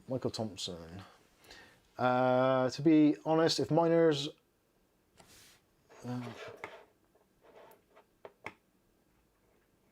if miners are the reason for high prices, GPUs, why are 1, 2, 4 and 6 gig cards still so expensive? Yeah, that's true. And Skystalker says, wow, those prices are crazy. They are. The prices at the moment for graphics cards are... It's just insane. It really is insane. JX Jammy says 440 for a 1080 with an AIO. Oof.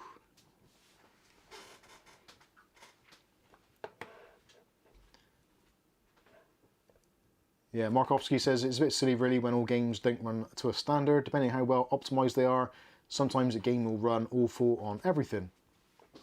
Yeah, I think sometimes doing a test or benchmark in something like Unigine Heaven or not so much Cinebench, but those kind of things, you know, like Unigine Heaven, that probably is the one that I would be tempted to use, or a more modern version of it if you're using a more modern card, because at least that way you know it's the same thing. It's not a game test as such because it's running a kind of a linear thing. Certain games have got built-in benchmarks, in which case, yeah, they're okay-ish, but again, games have got all those little tweaks and settings in there. And especially if you're buying a game which is an Nvidia title or AMD title, clearly they're going to be optimized one way or the other. So it's not really a fair fight in some respects.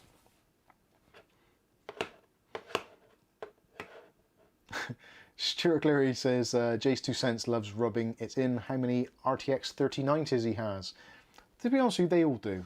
And you quite often you'll look at Gamers Nexus one I've seen recently because they moved their studio.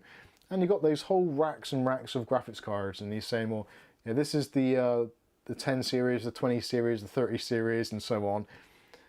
And you just think, he says he needs to keep them for testing and like going back and testing cards. It's like, well, is it really that important? I guess they got a massive channel and a massive following, so there are people out there which religiously rely on that kind of information. I just don't know. I don't think that kind of information has enough weight on it. Now, I'm not saying that they don't do a good job, because some of their journalistic endeavours are amazing. They really are. But for some things like graphics cards, does it make a great deal of difference? I don't know. Maybe it does, maybe it doesn't. Dutch Jan, yeah, Furmark's is a good one. Alexa says price gouging should be illegal. I think it should be, but it's something which would be hard to kind of prove, I guess, to some extent. Ugly Bob says X-Hamster works just fine on the 5600 XT.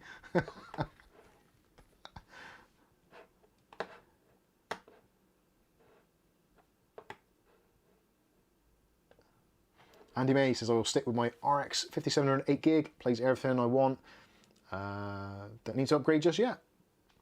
Ultimately, that's what it comes down to. If your computer is doing, like for me, a prime example, I was using that Radeon 5600 XT in my PC for video editing, and I've been using it in there for a long time. Suddenly, I've changed camera, I've changed the resolution I'm filming at, so suddenly my PC no longer is able to do what it did previously.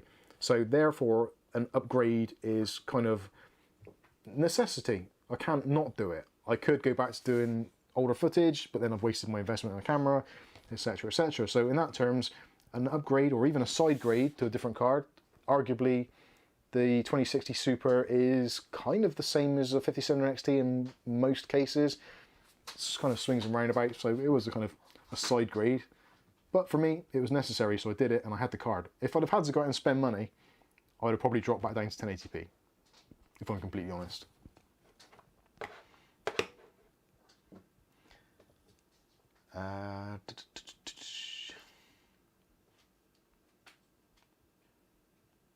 Blake, that's a good point. Actually, if price gouging was illegal, then there would be no such thing as an antique or collector's item.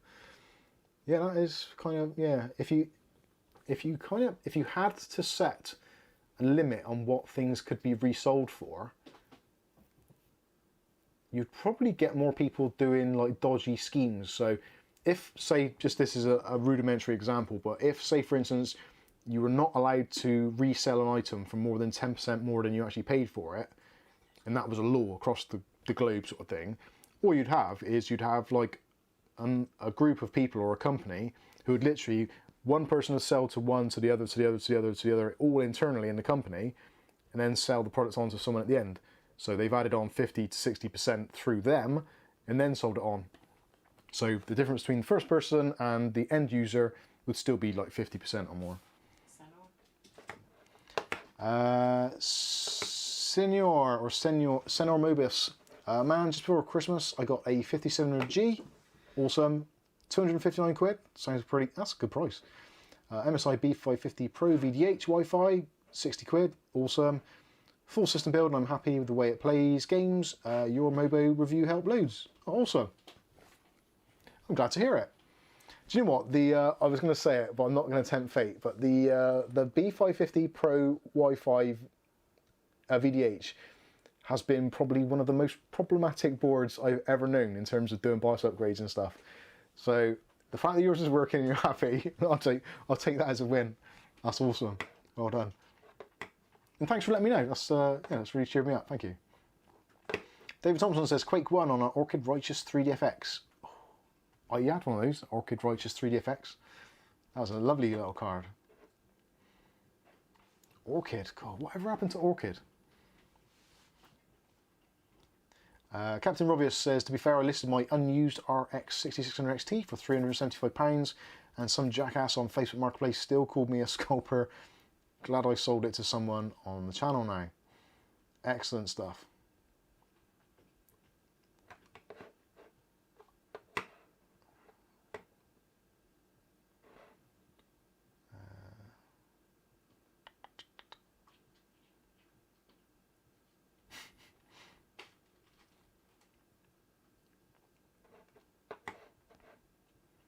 Dr. Hex UK says memory slots from B450M Pro VDH to B550 Pro VDH have moved enough so that I can't top mount my Arctic freezer to 240, so now looking to change AIOs. Yeah, the Arctic freezer 240, well, all of the Arctic freezer 2 range, they use a thicker radiator, so sometimes you find that extra couple of mil is just enough so that you can't install your RAM. Funny enough, actually, we were having a discussion a little bit earlier on Discord about people swapping RGB RAM out for non-RGB RAM just so they can fit certain coolers in their PCs. And I think actually that is going to be one of those things that is going to happen. That, yeah, people will get to the point now where RGB RAM is going to be less important than cooling, especially with 12th gen being somewhat of a thermonuclear warhead. Ultimate Tech Hub, how you doing? Says hello to late to the stream. Sorry, cheers, Mike and Kath. That's all right, no problem at all. Better late than never. And you just got a RTX 2060 Super for 500. Well, in the middle of the pandemic, I managed to buy my RTX 2060 Super. I'm sure it was £250, which still to this day is like, that was one of my better decisions. Because I think even here in the UK now, it's probably worth somewhere in the region of about 400, which is bizarre. I should sell it, but I won't. Because I need it for my video editing at the moment. In fact, I think it's the only Nvidia card, no. Yeah, it's the only Nvidia RTX card I've got, which works reasonably well with Adobe Premiere. The 1070s are okay, but they do chug along a little bit.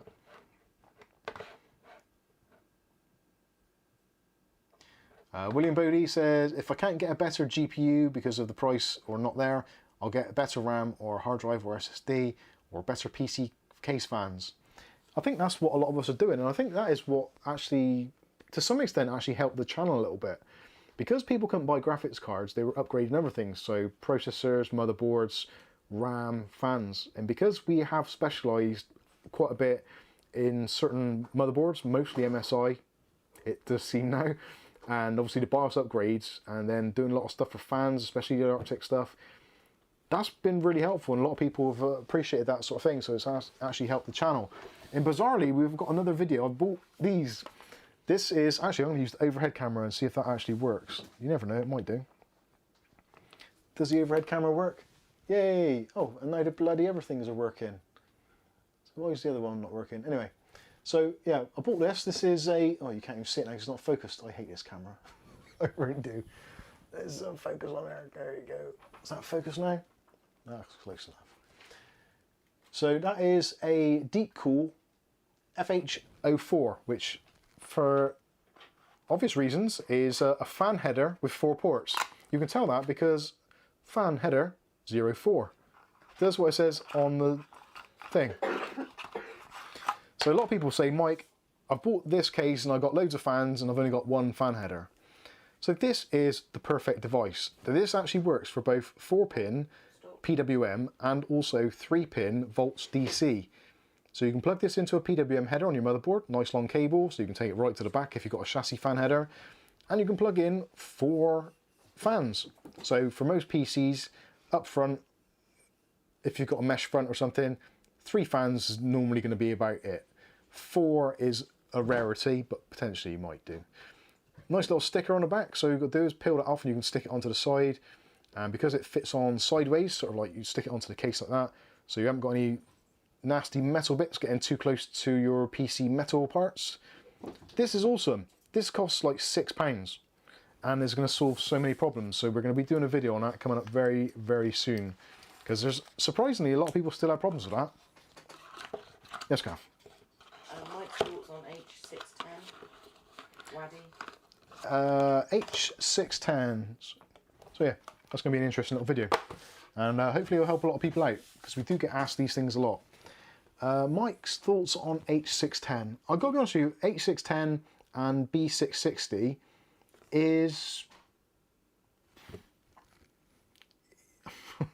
what can you say? It's basically an A320, which, like the AMD side of it, so totally locked motherboard. You can turn on XMP and that's about it. And it's got limited kind of thermal abilities, but H610 is in general going to be probably 2, possibly even 3 times as more expensive than A320. If you can get a actually this is another point, I'm not sure if I mentioned this earlier, I possibly did. If you're investing into 12th gen Intel, at the moment things like the 12400, I looked at that earlier, is about £15 dearer if you go for the non-F version. So the F version hasn't got onboard graphics, the normal 12400's got onboard graphics. But Intel's onboard graphics, the UHD 730 I think it is on there, or 750 or 770, I don't know, one of that. It doesn't make a difference because they're all crap. It's rubbish. The onboard graphics on Intel is horrendous. If you want to play any games at all, Like literally, a Athlon 3000G wipes the floor with all of Intel's onboard graphics. And the 3000G is rubbish. But the Intel graphics are even worse. It's just horrendous. What about the 1-channel RAM? Waddy 1-channel RAM? Is it? Is H610 single channel RAM? Apparently. What, 2 slots but single channel?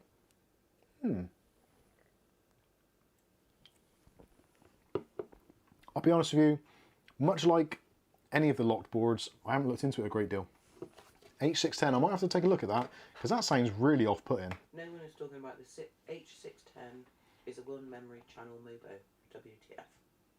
WTF. Yeah, I'll have to look into that. Skystalker says it works. Something worked. I don't know why it worked on there. I guess, oh actually, I know what it is. Live chat overlay. Where is it? It's on the page somewhere. Live chat overlay. It is there. Food, don't you? Let's go food chip. Hey, there it is. That's what I did. I put it in the wrong place. I am such a moron. There we go. That works. You can see it now. Hey. I fixed something else. Amazing. Matthew Day says the FH07 seems to be on a Amazon deal now. Is it? I paid, I think it was $6.99. Is that the price it is at the moment? These are brilliant. I've bought a couple of these actually. I've got another one somewhere. Yeah, over there. So, yeah, these are brilliant. The sort of thing that everybody should have in their PC toolkit.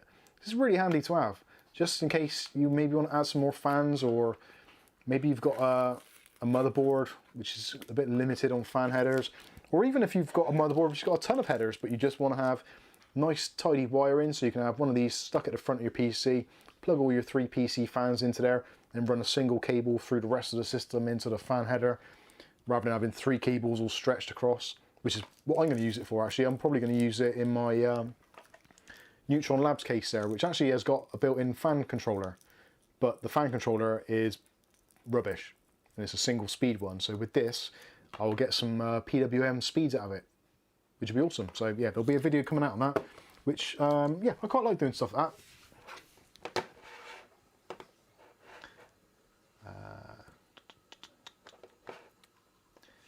William Bodie says just 4 more likes and Ugly Bob will be happy. Does that come up on the screen? Yes, it has. Yes. Winners.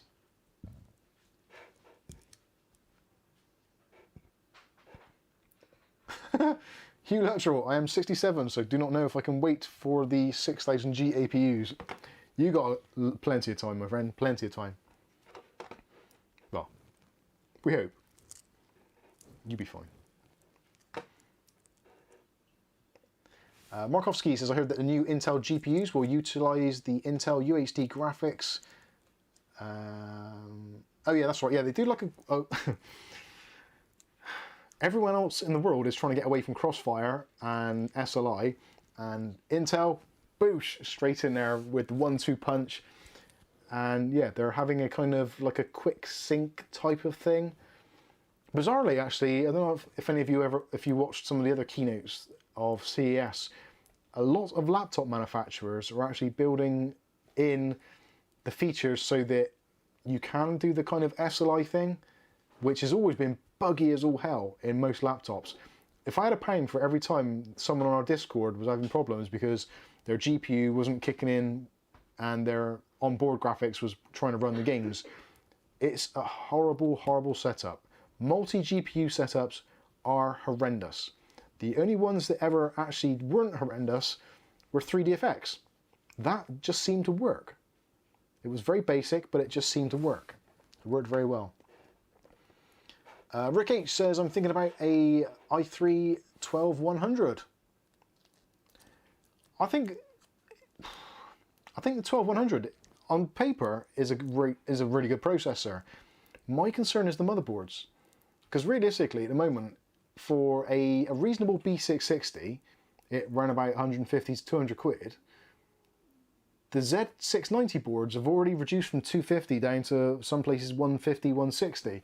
So actually you're probably better off buying a Z board, and then as the other processors become cheaper, you could throw in a unlocked processor and get the benefits from it. Whereas with a B660 or H610 or even H670, which I don't think is going to exist, but it still is being banded around in certain terms. But yeah, it seemed you might as well just get a Z690, get a lower end one. Hey Fred, how you doing?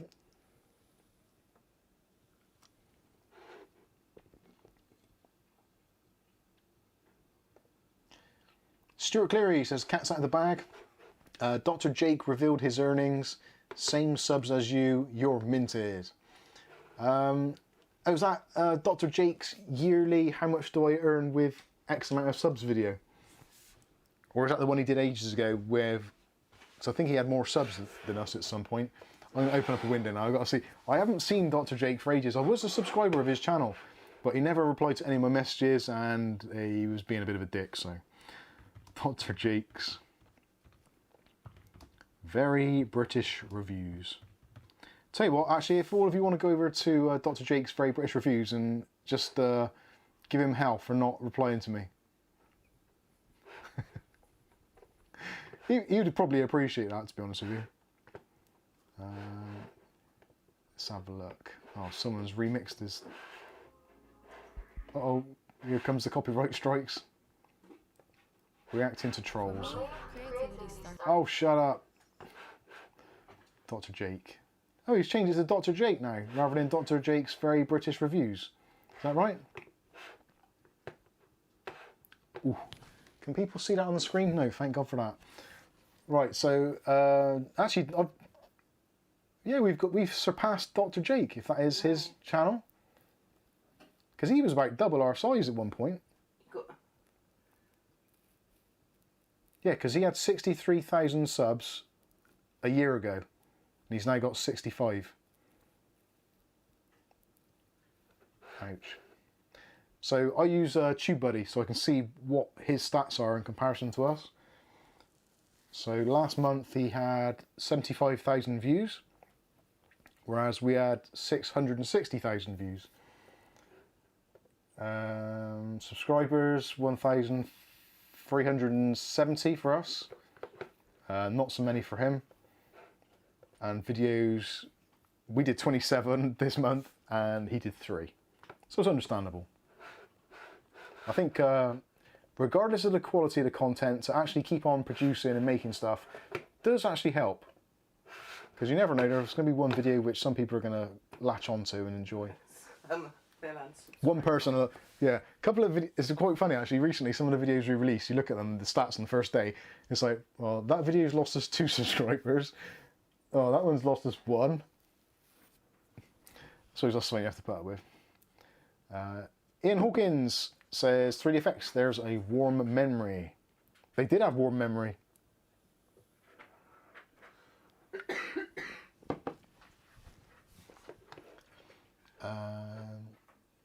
JB says, the i7-17700K, really temperature that hot? Yeah, it's quite hot. Bless you, Cam. Excuse me. Is Intel 4930K CPU still good enough for gaming? Oh yeah, definitely. A CPU is good enough for gaming until it doesn't play the games you want to play. I know that's not the answer you want to hear, but realistically that is where it is.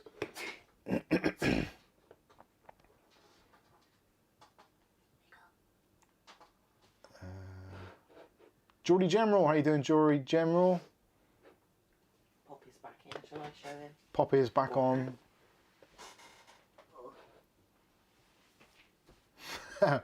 Aletta says still has 0 videos and minus 10 million views. Ultimate Tech Hub says I had 254,000 last month. Well done. That's some pretty awesome numbers right there. See, you're in a very lucky position because being of the American variety, your home has a lot more facilities to be able to do things like cabling and LAN wiring.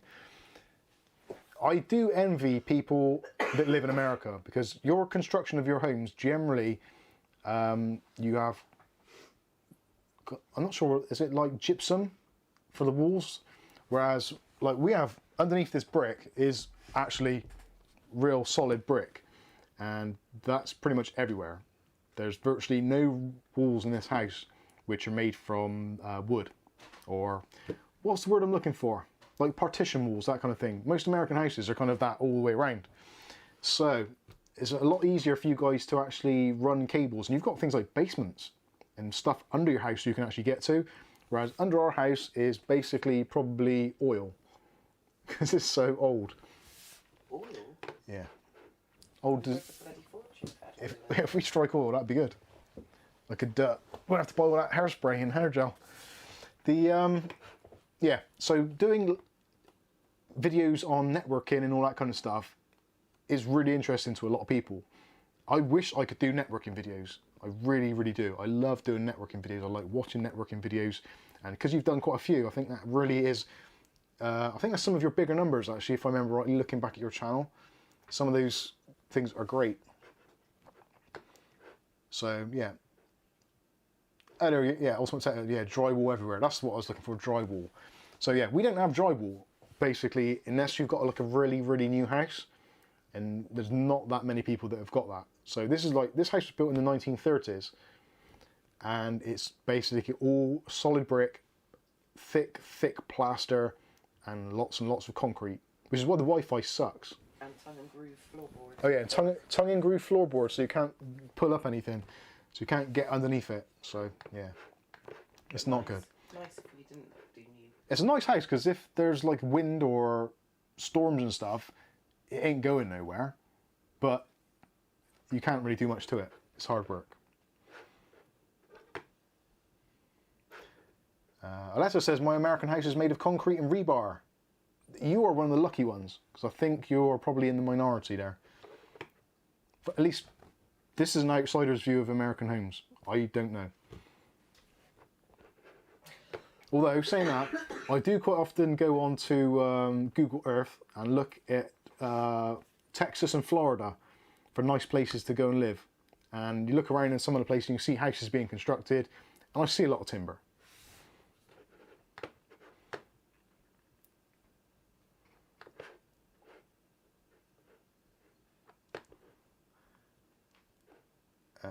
While Bill says that's why they don't fall down in the wind.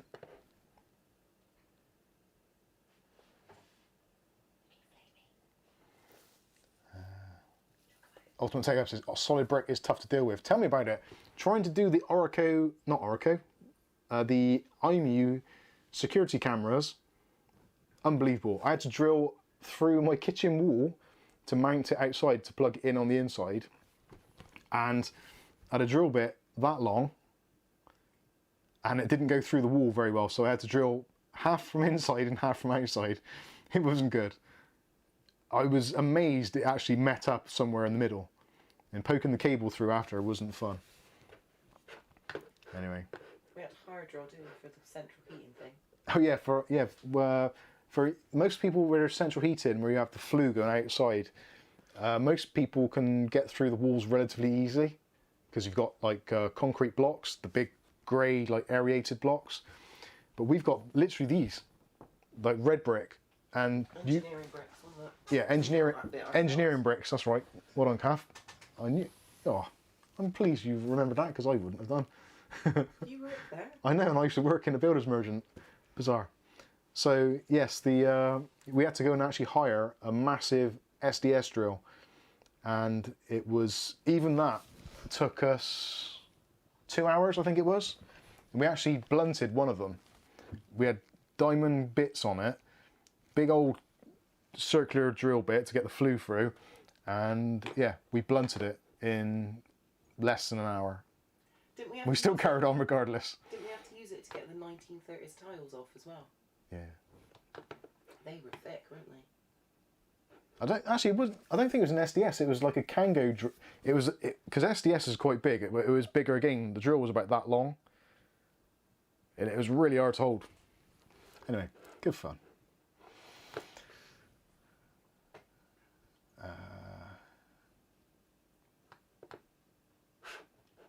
UK Vamp says they have a lot of wood in America and that's why they use it, as brick is a lot more expensive. Yes, that's very true.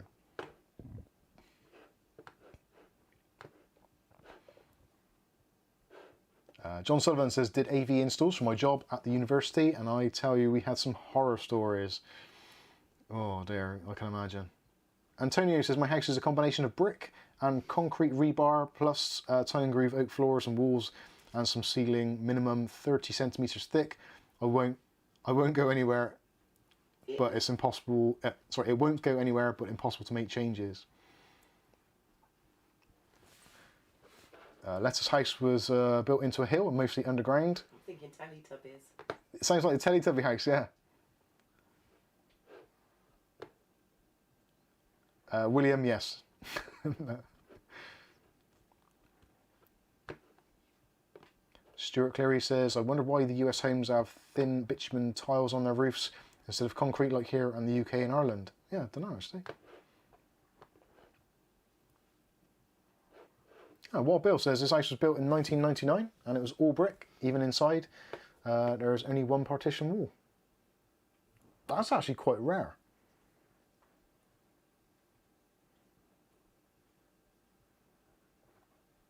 Ultimate Tech Home says, UK homes will last forever.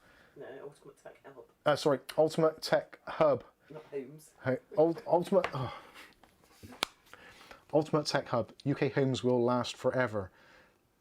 You would hope so. I don't think they will, but yeah, they should do quite well. Right, I think, actually, I can tell the time because I've actually got, good old Skystalker sent me this ages ago, and I do actually use it. I've actually managed to be able to get now the time, an analog clock on my Stream Deck, so I can tell how far over I've gone or how late I started. And being that I started quite late and then had to start another stream, I think that is going to be pretty much it. I think so.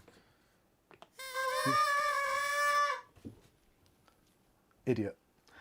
Anyway, I think that's going to wrap this one up. I think I've answered all the questions because we've gone completely off track into house building. Shame I can't push that when you're doing something, like powering on a PC. If you want to see us do any networking videos, let us know. As much as it'll be horrendous to do because of obviously what we've got to work with, but potentially we could do it. I'm not going to tread on Ultimate Tech Hub's toes, but if anybody wants to see any network videos, wink, wink. No, after the holes you've cut in the laminate. I have actually cut in our. You guys and girls out there know what laminate flooring looks like, don't you? It's like tongue and groove laminate flooring. So we've got tongue and groove wooden floorboards, then there's like an insulation, and then there's laminate flooring on top. And I thought it would be a really fun idea to try and put some cables through for the NAS to get a better connection, because otherwise they have to go up through the loft and down the other side of the house. And I thought, that's all right, I can chuck them underneath the floorboards. That'll be absolutely fine, no problems at all. So I got the biggest drill bit I could find, big circular drill bit. We'll use a jigsaw and cut a square out. No, it's worse than that. And I drilled into the tongue and groove, straight through the tongue and groove laminate, straight through the insulation and straight through the floorboards. So literally there's like a hole like that kind of thing, which I can put my hand through. And I did 2 in this room, one behind Kav's desk, one behind my desk. And then in the room behind, which is where all the cables terminate, another 2 holes. So one this side of the wall, sorry, just literally beneath the wall, and the other one in the other corner of the room, because there is a concrete chimney breast. So you can't have a direct line of sight. So normally if you're throwing a cable through something, you'd have 2 openings and you'd kind of throw it straight across so you could see roughly where it's going. But we can't do that because it has to go kind of out and around and through, which I thought would be okay, but it seems that there's massive wooden bearers, which everything sits on, which are resting on top of brick bearers. So there's basically a big brick area built up, like the foundation of like a greenhouse or something. Like a house. Well, you've got the actual house ones around the outside, but then you've got smaller ones like a greenhouse on the inside of that, which the wooden bearers run across. So basically, long story short, it's almost impossible. I would love to get one of those little kind of like a drone, but on tracks. So there's all rubble underneath there, and I want to get a tank or something to drive through with a cable attached to it, so I can drive it from one side of the house to the other. That could be an interesting video. Big track or whatever they were called. Yeah, I was thinking of like MB Tough Track or the programmable one. Do that. That one from the 70s. That could be horrible. Anyway, I'm digressing. So thank you all so much for joining us on tonight's stream. Sorry that it all went a bit pear-shaped with the audio at the beginning. I don't know what happened there. Really don't. I'm still confused by it now because I'm still using the same mic that I started off the second part of the stream with. So anyway, so hopefully you've all had an enjoyable evening. I have, if you haven't, so that's all that matters. Maybe we could train Poppy to do that wire. I would not trust Poppy underneath the house because I know it would be, right, call the fire brigade or cut the floor up because she's stuck somewhere. She wouldn't. Not happening. Yes, so thank you all very much for watching. Hopefully you've had a bit of fun and you've learned a little bit about CES, and you've learned that I actually am a miserable bastard and are not looking forward to new graphics cards. Of course, when they come out, we'll try and get hold of one if they're at a sensible price and try and review it, even though it will probably not be that objective. If you want to see reviews on that, Gamers Nexus is the place to go. Anyway, I've been Mike. This is Mike's Unboxing. Oh, I should say as well, thank you to the Super Chats, and also thank you massively to the members of the channel who continually surprise me with your generosity, and yeah, you guys know who you are. Thank you all so much. I've been Mike. This is Mike's Unboxing, Reviews and How To, and hopefully we'll catch you in the very next 4K video. Thanks for watching.